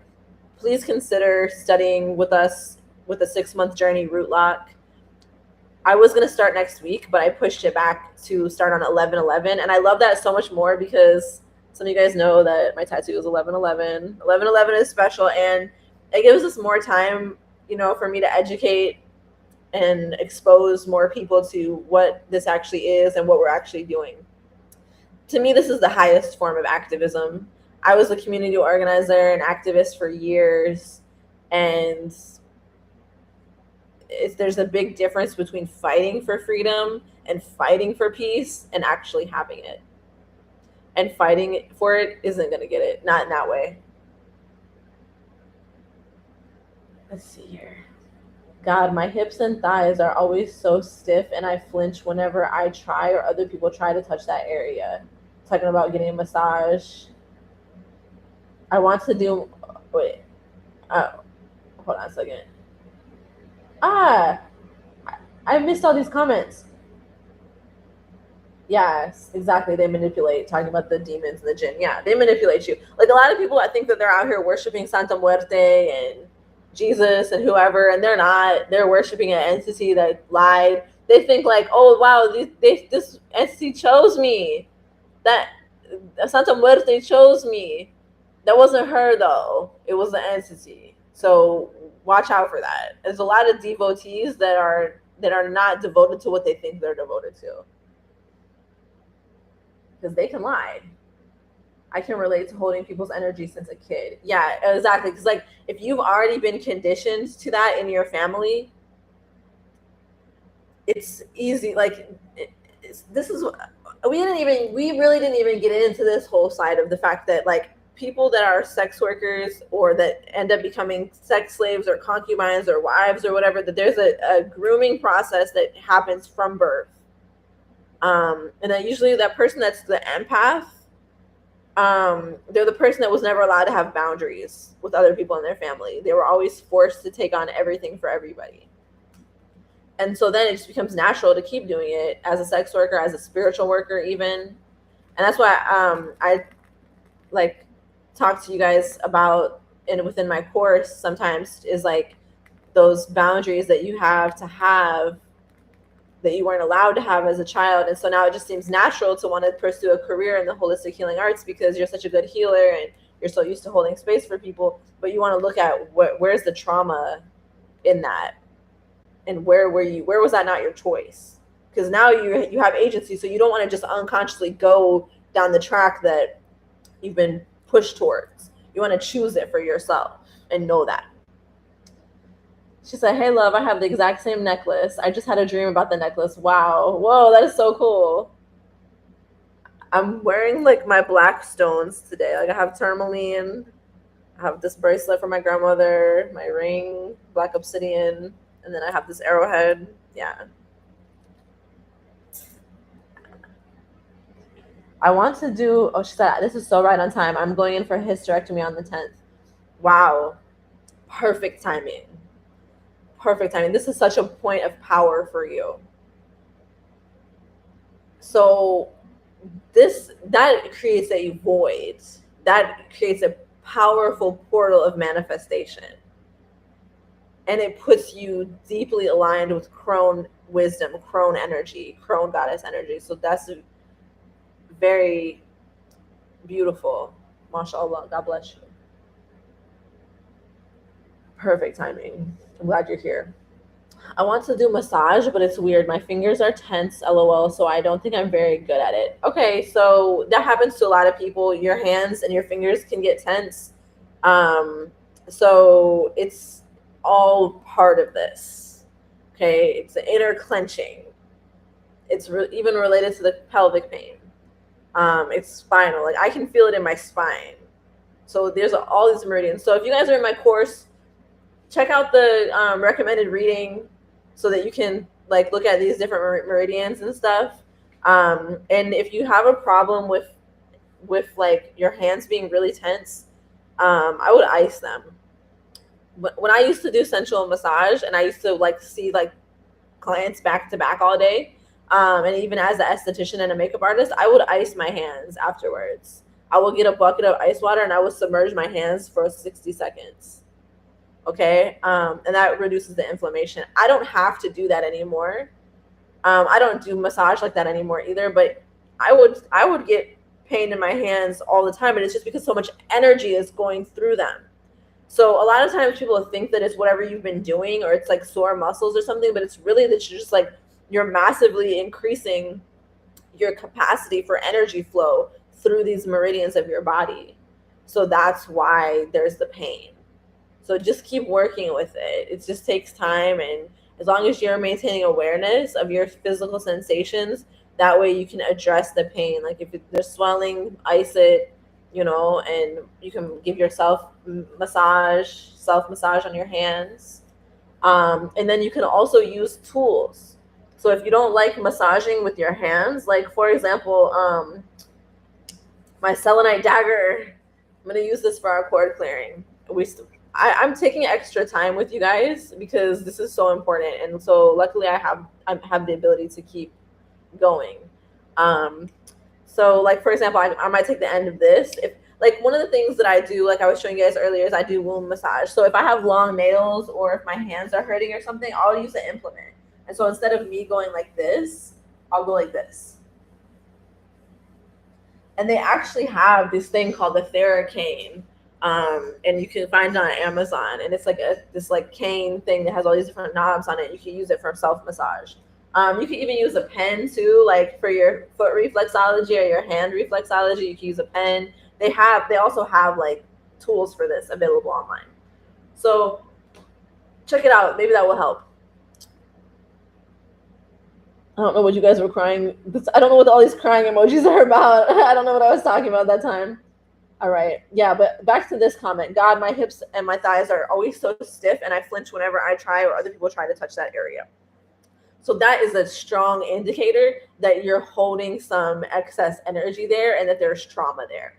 And what happens, like our minds are so intelligent, our bodies are so intelligent that when there's things that we mentally and emotionally can't handle, they go into our body to hide.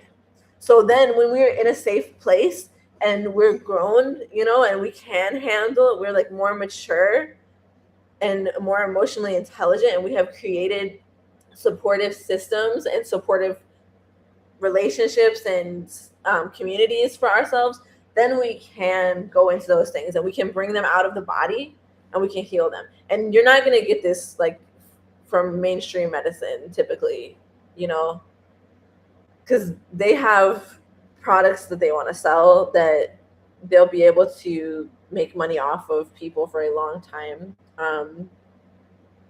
Personally, like, yeah, I'm selling products too, but I'm not trying to have career longevity. Like, I want to solve these problems for everyone on earth so that you never have to deal with it again. So learning how to heal yourself makes you dangerous. So yeah, like, and a lot of times people get scared, or they feel like there's spiritual attacks happening. Yeah, you will receive spiritual attacks when you try to do these things, and you make more sovereignty and open up more space for yourself to be yourself, to amass wealth without hurting others and without relying on a grid of oppression. Absolutely, your public enemy number one is this system. And the attacks that you actually have to worry about the most are the ones that come from inside of you, from wherever you've internalized this, whatever Stockholm syndrome and things like that you're dealing with. Those are the strongest attacks, the most formidable attacks, and also those from your family members too.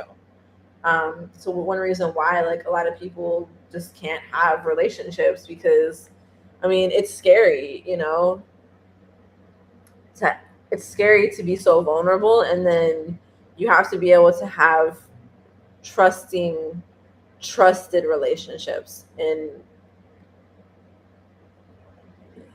anybody can get possessed by a demon at any time. So if you know that there's demons that are after you and that are hunting you, then, you know, they could go through people that are connected to you, especially if those people are not very up on their spiritual hygiene, or if they're prone to like blacking out or stuff like that, you know, doing drugs, drinking, stuff like that.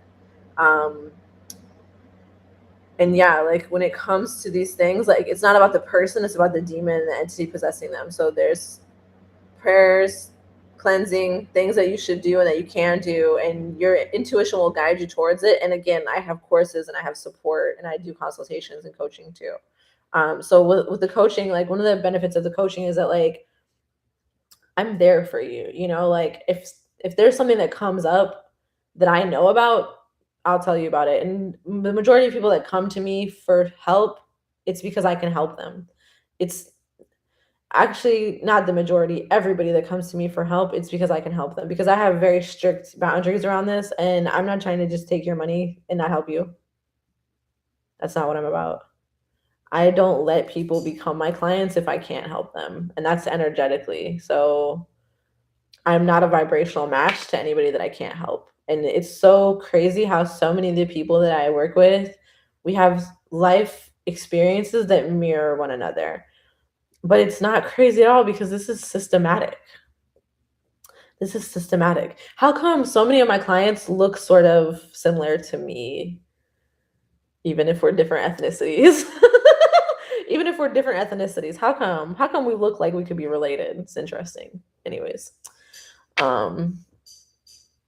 So yeah, hip rolls, hip circles, dancing, stretching, Reiki, but whatever you can do to loosen up those hips, and then just expect them to be stiff while you're doing this, because you're releasing things that have been locked up for a long time.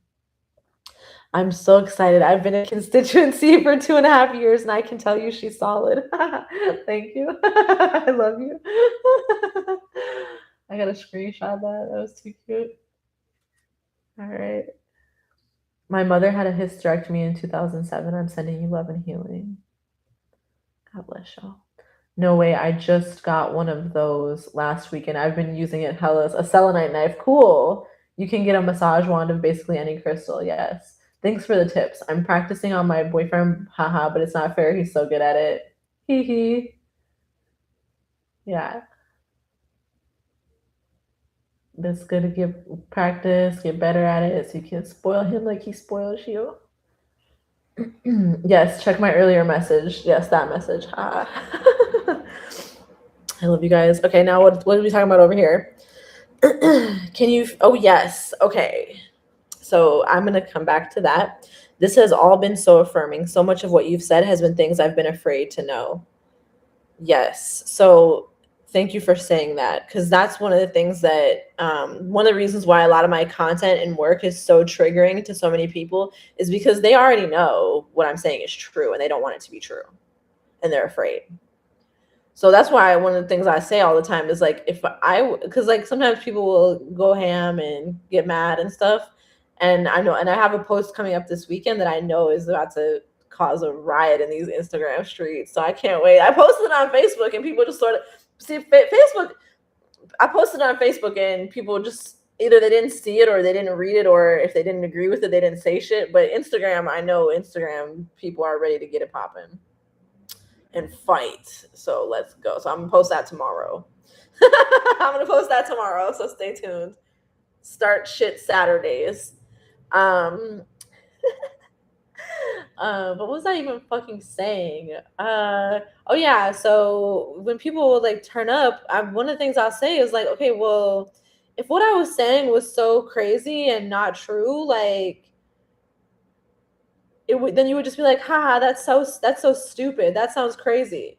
But the fact that people feel like they have to battle me about it, or like that they have to like somehow like make me a villain, because that's the thing is like you can disagree with what somebody's saying, but then when you attack somebody's character, then you just took it to an extra level. And I'm like, I'm a whole brown girl out here. I'm a whole big booty brown girl, plus size bad bitch out here, and you really like don't come for me unless I sent for you. Like, just leave me alone. Let me do what I'm doing.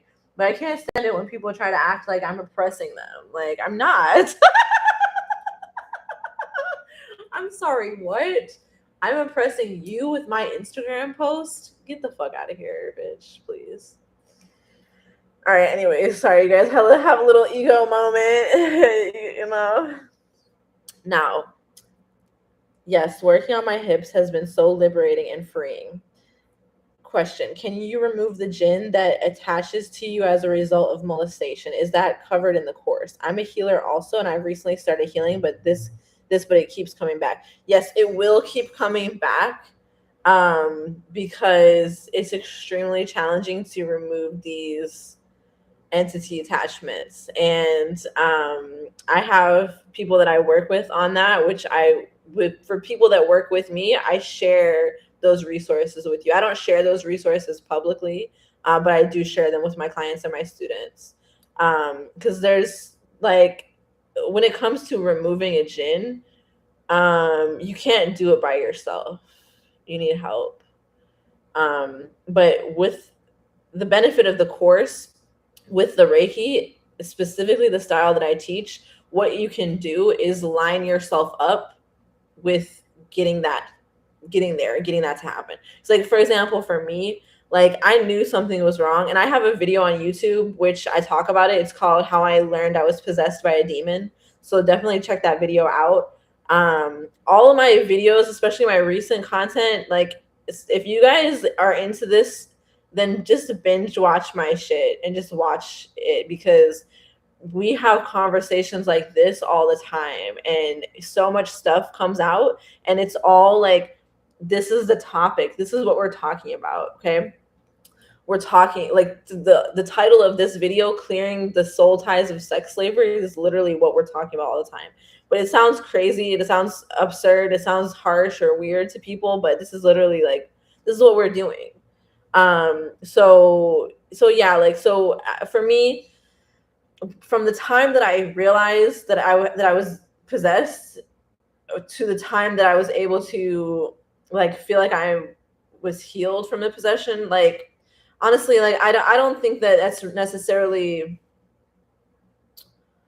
like, I don't think it's necessarily a good goal to have. I don't know. I'm trying to figure out how to say this. I don't want it to come out the wrong way, but these entities are older than us. Like, they're older than us. So for me, like the first time I was molested, I was 1 year old, and I'm 38 now. So that means that jinn was with me for 37 years. And he's still lurking around. He wants to come back. If he got the chance, he would. So I take ownership over my jinn in a different way than, like, a lot of people are they just want to banish it, they just want it gone. That might not actually be the most beneficial thing for you to do with that energy. But it's a very personal journey and it's a very personal decision. So in this collective live stream with everybody, like, I couldn't really advise on that. But personally, one-on-one, I would advise on that.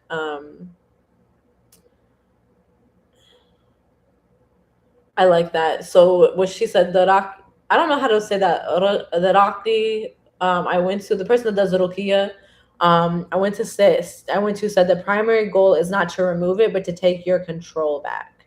So yes, that's really, really good. Yeah, because for example, like Rukia, exactly, like with Reiki. So one of the things that I'm known for also is like correlating Reiki with Rukia, because a lot of people don't make that correlation. I'm like, hey, it's the same word. Okay. But they always want to act like when it's Muslim people doing it, they always want to act like it's not real healing or it's not the same shit as yoga and Reiki. But anyways,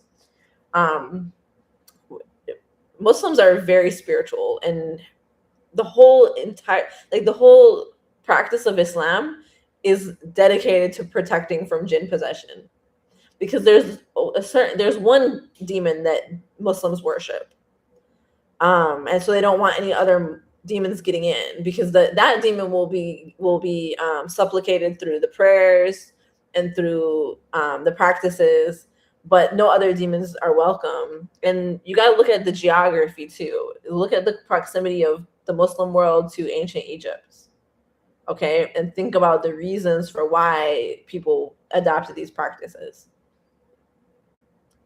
Oh my God, he said the same thing. What did he say? Because like Rukia is like just like Reiki. It's like it's gonna make you feel better, but it's not gonna get rid of the jinn. The process of actually getting rid of these energies is extremely in depth. But there's things that you can do to start. You can do a 22-day bath ritual. That was one thing that I did to start. Was like I abstained from sex and I did baths. And I did a special combination of ingredients, and I covered my head for 22 days. So that was one way for me to start this process. And then practicing Reiki and continuously practicing Reiki. Because one of the things that happens, like, for example, like, it can be dangerous to remove these entities. Like, people might lose a limb, not lose a limb, but they might break a limb. Like, the entity might,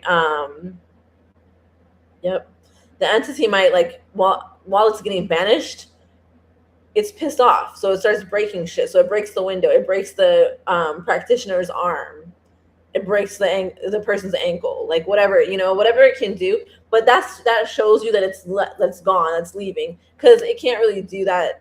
Like, if it's inside of you, can't really. Well, actually, don't let me get to lying, because I feel like there's something here that I don't want to tell you the wrong thing. So I'm gonna stop talking right now. About the name Reiki and Rukia, he did. Yay! I want to come there so bad and get Rukia from him. That would be so cool. So she's saying that makes sense. I guess I just want to be away from the fear / manipulation it's brought. Yes, because that's what I really liked about what she was saying about it's more about taking your control back. Because like one of the things is like that's come up before is like, people that I've worked with where they have these demons that are haunting them. Okay, this demon is haunting you because in another lifetime, you were the master of that demon. You commanded that demon to do works for you. And so he's like, hey, bitch, what's good? And you're like, I'm scared. You're like, I'm scared of demons. Because you're indoctrinated into a powerlessness. Okay? So yeah, we want to take our power back and not be fearful.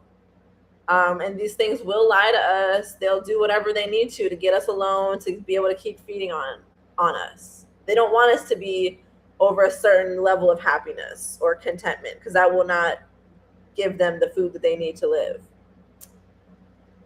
So they're going to try to stop you. One of the things that happens with a lot of people, like the demons will talk to you they'll trick you and they'll make you think that you have a problem with somebody when you really don't.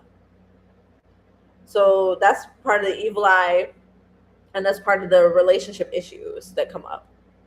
Like they will literally cover what the person is actually saying and put something else there so you hear something completely different than what's actually being said. They'll cover somebody's face, like somebody could be smiling at you, but they'll cover that person's face and make it look like they're like mean mugging you. And so that's why the eyes are such an important part of our work. Okay, and that's a whole other topic for a whole nother live stream. Now at this point, I gotta finish this up because I did not intend to be on here this long, but the conversation is just too good. So I really appreciate the space that you guys are co-creating with me. Do you have any experience with plant medicines like ayahuasca and peyote? I've done an ayahuasca ceremony, and it's deeply beneficial for recovering these memories and doing these things. Hey, what happens? It looks like I'm frozen on YouTube. Hopefully you guys can still hear me. Amazing. She said, wow, I'm literally about to start a 22-day cleanse tomorrow. Not even thinking about any entity. My ancestors just told me I cannot postpone it any longer. Amazing. So, like, one of the things that you can do if you want to add on some extra support, my Heaven on Earth Reiki course is available now. I had took it off the site, but I put it back on the site. I'm going to be doing a class soon, and it's a live class. So you can, you can sign up for the live class now, and you can sign up for Root Lock now, and you'll get that course immediately. But if you don't want to make that investment yet, or, you want to take your time or whatever, easing into it, you can also just get the Heaven on Earth Reiki course manual right now, right away. And what happens once you initiate into the Reiki is that there's a natural 22-day spiritual detox that happens afterwards. So for some of you guys, you're going to want to do that. Friday is a perfect day to do that. We're going into October, spooky season, and a lot of ancestral communication is coming up. The veil is thinning. So for some of you guys, like, you're going to want to just do this right away. You can check out my website and look at what your options are. I recommend for everybody Root Lock. All of y'all join Root Lock, and it's a 6-month program. But like I said, if you're not ready to commit to the full 6 months, you can go course by course. It's up to you. I made it really accessible and really customizable, because you can even add on coaching too. So just check out my website, and then if you have any questions, feel free to email me or DM me, and I'll be happy to walk you through anything, coach you through any questions that you have around like what's coming up. Because this is what I do. So yeah, 22-day detoxes are great. They're a great reset. But one thing that I really, okay, so then, frozen, but I can still hear you. Okay, good. Okay, so yeah, because I want to go back to what you were saying. Can you feel ugly / old / unattractive if a sexual spirit is leaving you? Absolutely. And I'm so glad you brought this up, because this came up on our app recently too. Where people, I've seen this happen in multiple healers that I'm connected with that are Heaven on Earth Reiki initiates, and I've seen it happen within myself too. Because what happens is these jinn and demons, they have certain glamours that they put on you. I can see them. I know what they look like now. I can, if I see a person, I can see the jinn behind their face, because it makes the person look extra attractive. So people think that these are beer goggles or whatever. No, it's a jinn. It's a jinn. And so they make the person look a certain way that's attractive. So when you clear these energies, like, you're not going to look the same. And that's when you want to put your own glamours and your own energy back into you to refill that void. You always want to be refilling the void. Whenever you clear anything, you want to refill it. So for example, today, once we finish, what we're going to do is I'm going to guide us through this cord clearing. Okay. And so if you don't want to do this, and then just leave. But everybody that wants to do this, just stay. We're all going to do it together. And then afterwards, what I want you guys to do is do something fun. Do something that you would enjoy, that you would like. Eat a great meal. Drink some fancy juice. Whatever you like. Like, whatever you like, however you like to spoil yourself, do that. because we're going to be clearing these ties of bondage. And so you want to affirm your freedom. Get up and dance. Go dancing. Go out with friends. Like, do something really fun tonight, okay? Or something really relaxing or creative. Whatever you're inspired to do, just whatever you want to do, just do it. And that's what you're going to fill yourself up back up with, okay? Because yes, definitely, because these spirits make you look a certain way when you're channeling them. So you're going to look different when you release them. You're still beautiful. It's a holier, more divine beauty that incorporates who you are. It incorporates all of you. No room for any occupiers. Can we talk about fear and how that affects your root chakra and is an indicator of trauma and womb health issues in your ancestral lineage? Absolutely. And we talked about that earlier. So when I finish this, I'm going to post it and you'll be able to go back and watch the beginning, because we're now we're literally almost 3 hours into this live stream. This is a record for me. I don't think I've ever streamed live this long. So that's cool. Okay, so now at this point, yep, see, now I'm getting chronic pelvic pain, or I'm getting like a stabbing pain in my pelvis. You want to know why? Yeah, that's a symbol of an attack. So I recognize that as a spiritual attack now. If it's a headache or if it's a sharp pain in my pelvis, I recognize that as a spiritual attack. So I'm going to go ahead and pray. And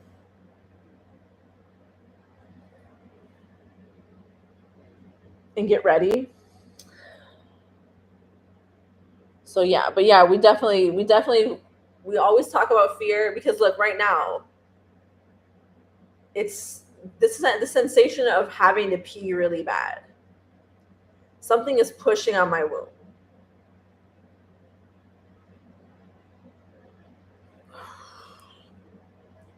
It doesn't want me to have full control over my body. So I'm just gonna move the energy through, release that energy and ground it. Hold on to this tourmaline. I'm gonna have the tourmaline in one hand and the selenite dagger in the other hand, okay?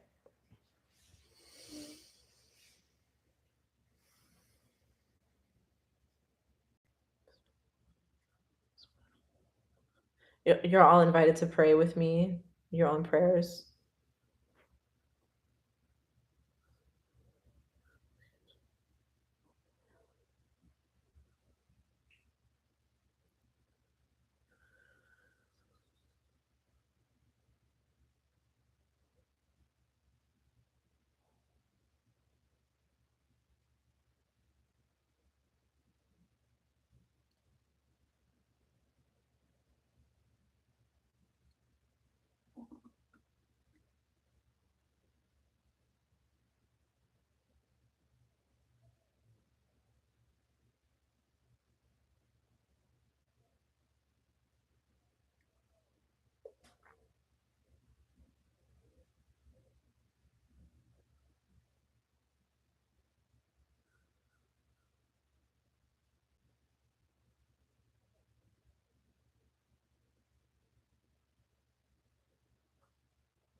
Yeah, so notice any tension that's coming up. Okay, it's going to give you a lot of clues.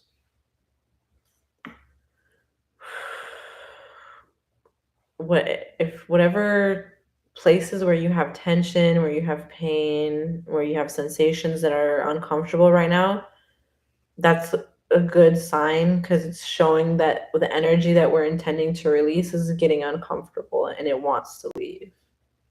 Okay. So one of the things is that these energies, like, they can't just because they want to leave or just because they're uncomfortable, they can't necessarily leave on their own. Because when they've entered us, they splinter off into a million parts and they go all over our bodies. So that they have to come back together to be able to be fully released. So that's what we do. That's part of our practice. That's Heaven on Earth Reiki, is we're bringing wholeness to ourselves.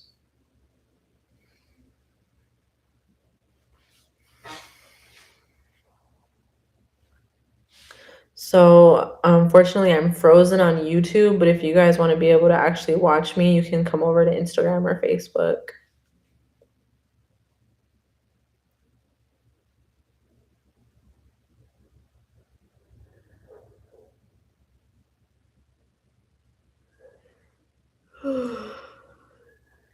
Focus on your breath. Breathe through your nostrils.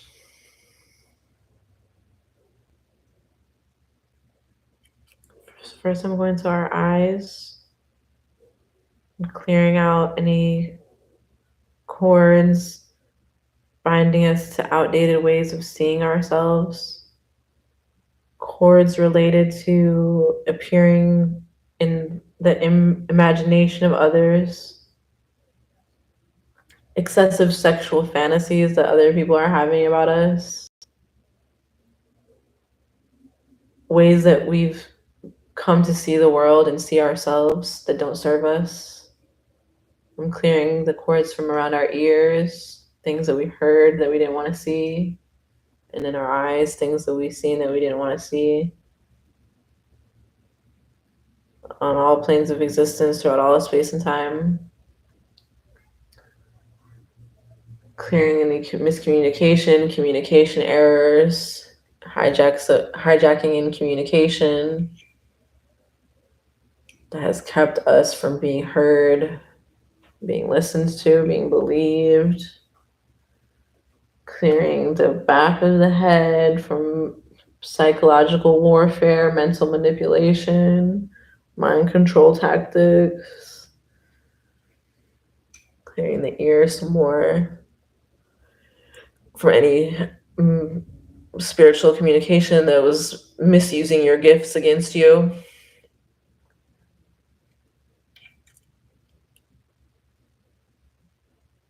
Clearing your mouth, your jaw.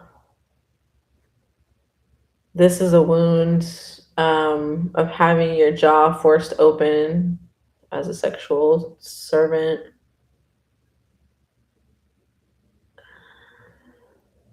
Not being able to speak your truth or say what you want to say.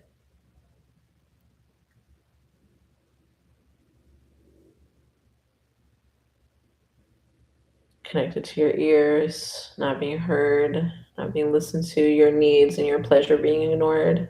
Clearing all these ties. Clearing the nostril from disgusting smells.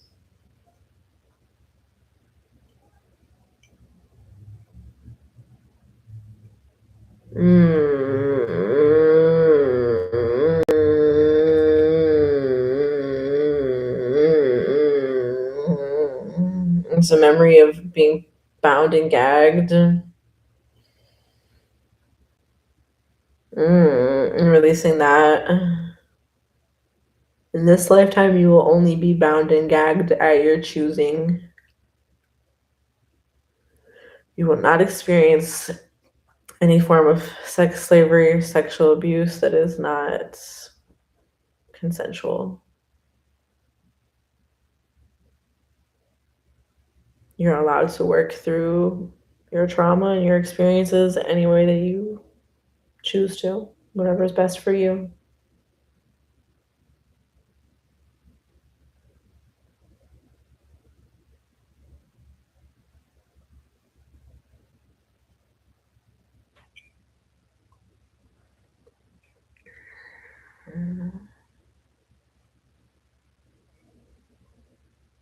Going down our body, our breasts, nipples, chest, solar plexus, the front of the body, the stomach, fear, worry, confusion, coming down the back, backstabbing,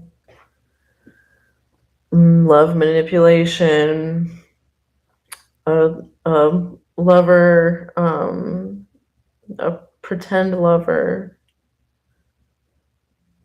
This is what we're getting from back here. Fake ass lover pimp, pretend lover pimp. Anybody who's ever exploited your love for them or their so-called love for you to sexually manipulate you We're clearing that.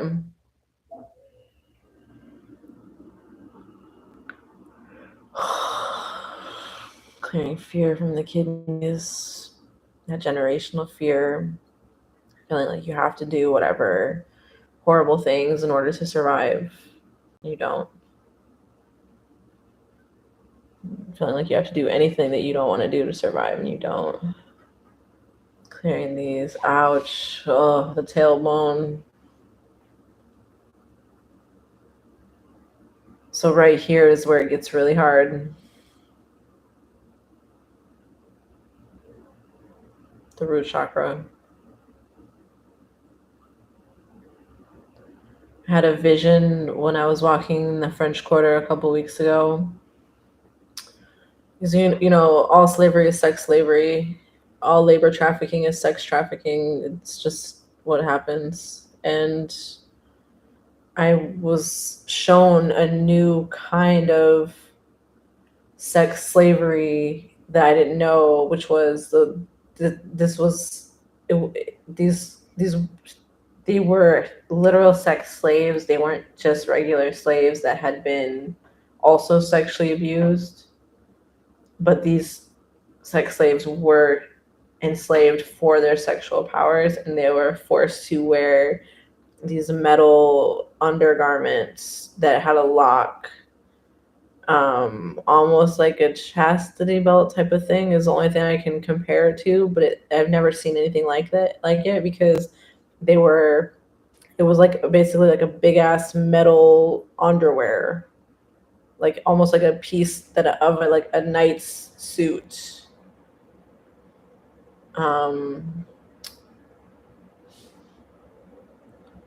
So I'm about to block this guy because he always asks for a reading. And I told him that he has to get one on my website, and he never listens. All right. I spared him before, but not today. We're not doing this. And so this is one thing that will happen too, is when you start clearing these energies,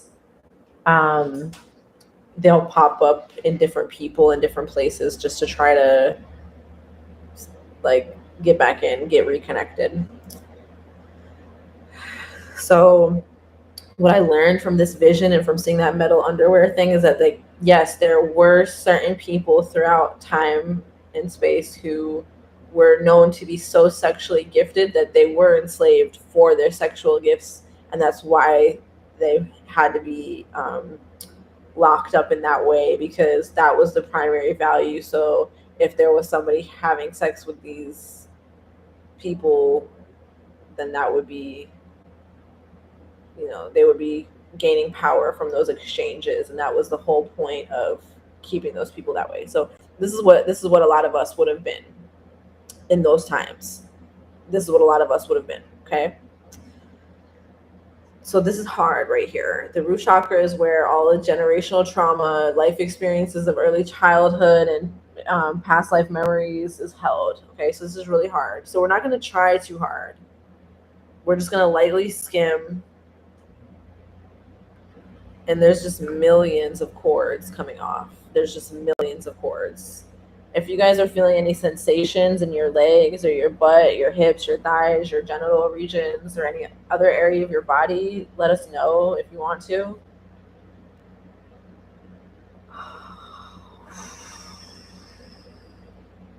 So what I'm doing now is I'm clearing the legs. I'm clearing the legs, okay? And there's broken legs is coming up here. If you were prone to broken bones as a child, that might also be a past life signature from punishments that you received.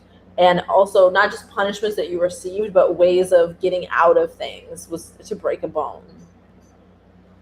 It started as a punishment. I don't know who this is for, but it's one of y'all. It started as a punishment where your captor broke your bones to punish you, but then you saw that it could get you out of work and labor, so you would break your bones on purpose to get out of it. So then it became you're prone to it as a child because you're still heavy in that energy.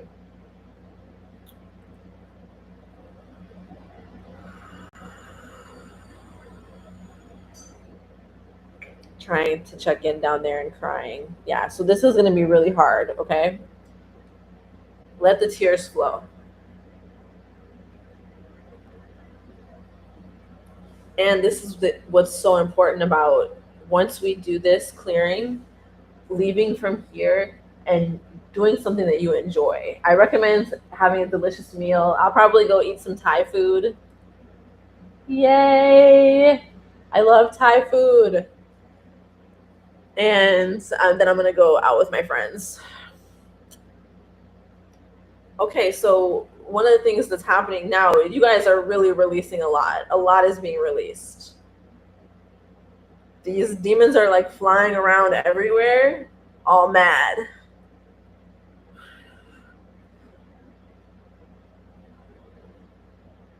And I'm directing them to go to zero gravity point, to the center of the earth. And I'm directing all divine, supportive angels, ancestors, and entities around to round them up, the ones that are causing harm and that are causing lack, sexual shame, pain, guilt, and forgetfulness and confusion, and take them, round them up, take them and send them down, straight down.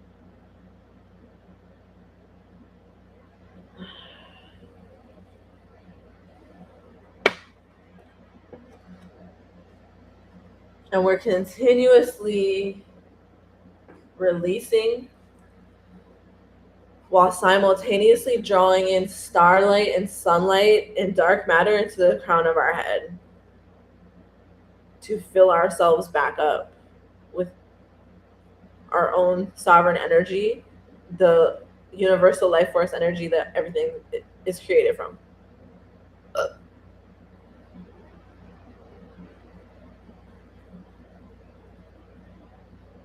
We're filling ourselves up with our own beauty and our own energy and our own honor and our own sovereignty and our own divinity and our own wholeness and our own choices and our own freedom.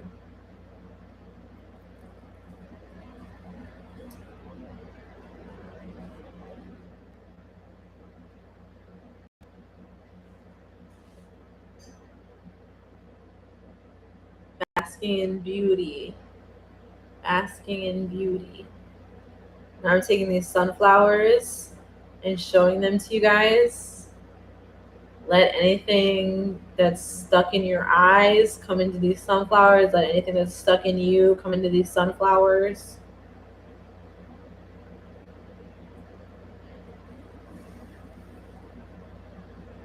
And like sweep up all the residual debris, energetic debris. Pull our auras in close to us, center ourselves inside of our auras, dump out any extra baggage or debris that's in there, straight down through a grounding cord, running down right out of our tailbone and down to the center of the earth. Through our aura, dumping that all through the grounding cord.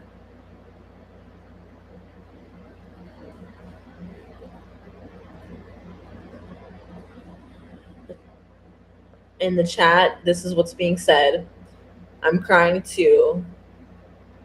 I feel it now. The left side of my back, right in the middle, always has a sucking sensation. I feel it now. Okay. So you definitely want to look into that, okay? If it feels like something is being sucked off of there, then you want to find out, like, is it benefiting you or is it taking from you? There's no one size fits all for this. So one person might have something sucking them that's taking from them. Another person might have something sucking from them that's helping them. It depends on your spirit team and what they're doing for you and what your needs are. And that's why I always say this is very personal. And it's important for you to tune into what's right for you and to understand that.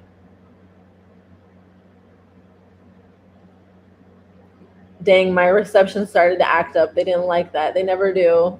Felt some energy release from my head through a slight headache. So everybody drink lots of water. You're going to want to drink lots of water. I wouldn't drink alcohol today if I was you. But if you do, make sure you say a prayer. We're closing the circle now.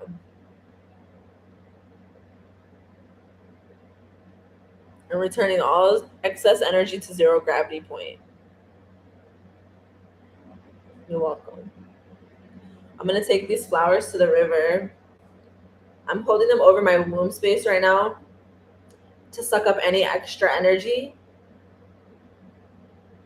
And what I'm doing is I'm surrendering the energy that is not mine to hold to the divine. A lot of times we hold on to the energy tightly. That's what makes it so hard to release. And there's a feeling of, if I don't have this, I have nothing. This is all I've ever known. It's a very deep-seated fear and deep-seated feeling. We're just patient and gentle with ourselves as we release it.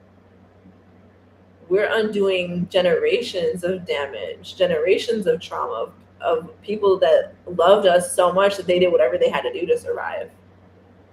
So that we could sit up here now and say, I get to make choices in which I can create a life for myself to thrive in, not just survive in.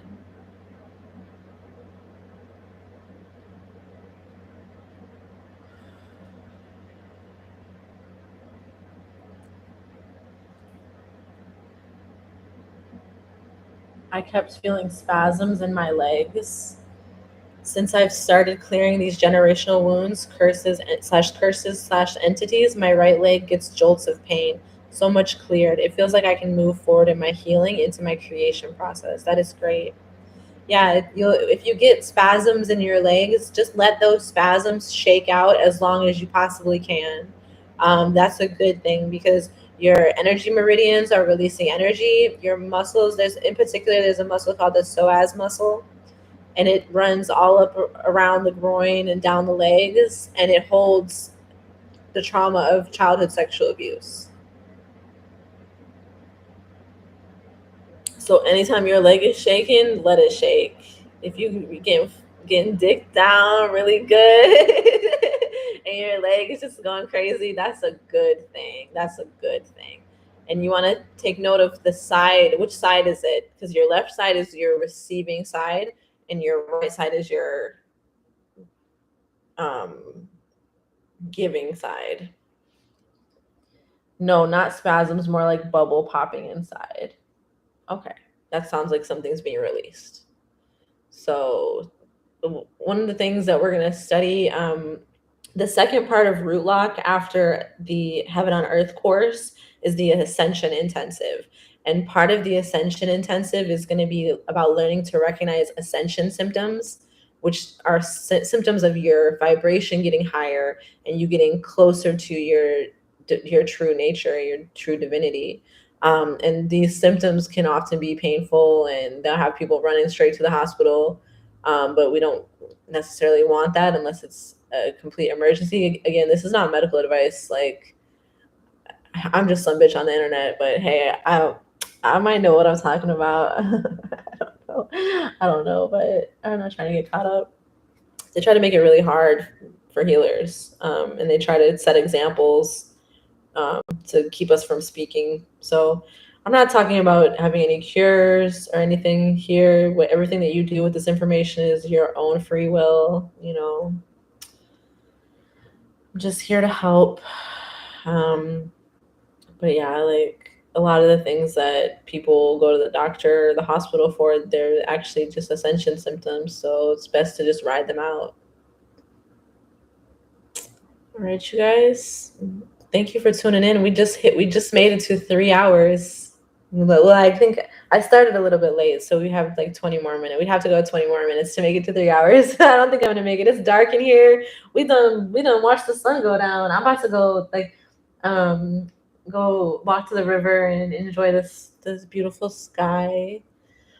I'm so grateful for you. I had no idea this live would be happening. Just saw the email, and yesterday I was literally crying to my spirits about how to clear specific energy and hold other energy.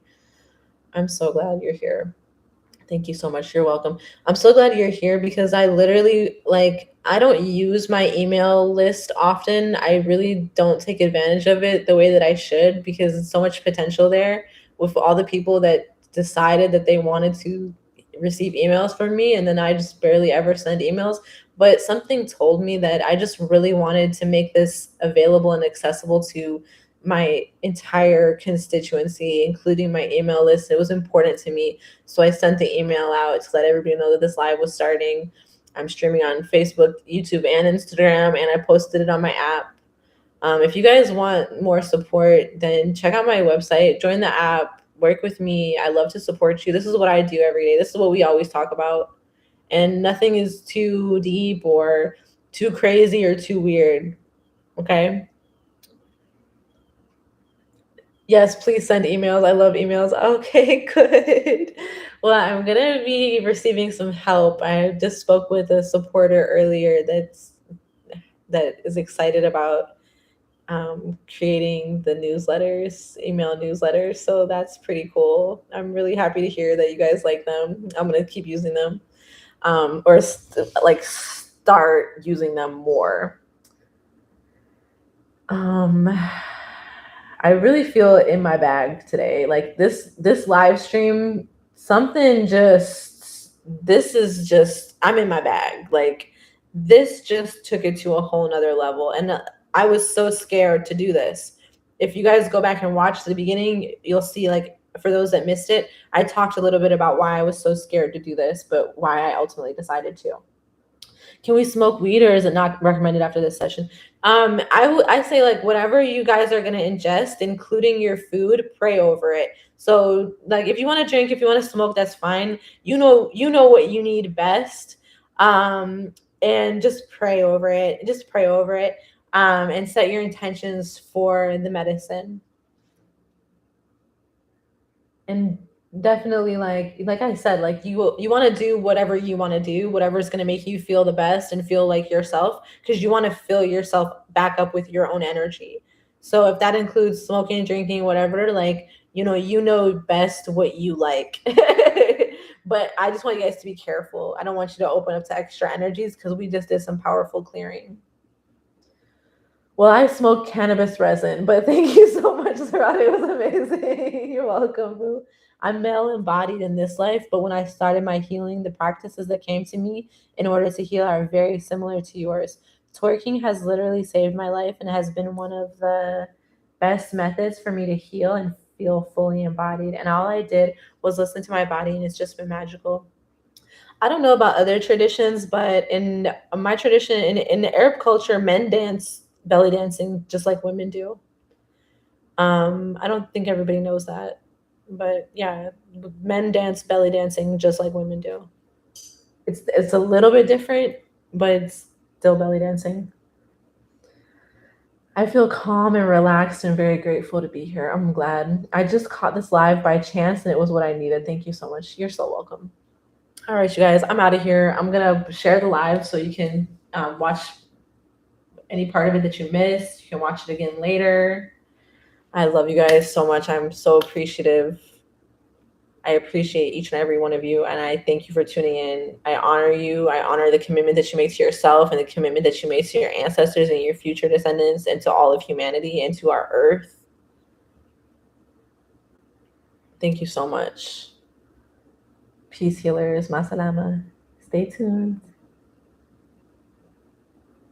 Okay. Okay. All right. Bye, you guys. Thanks. You have a great night, too.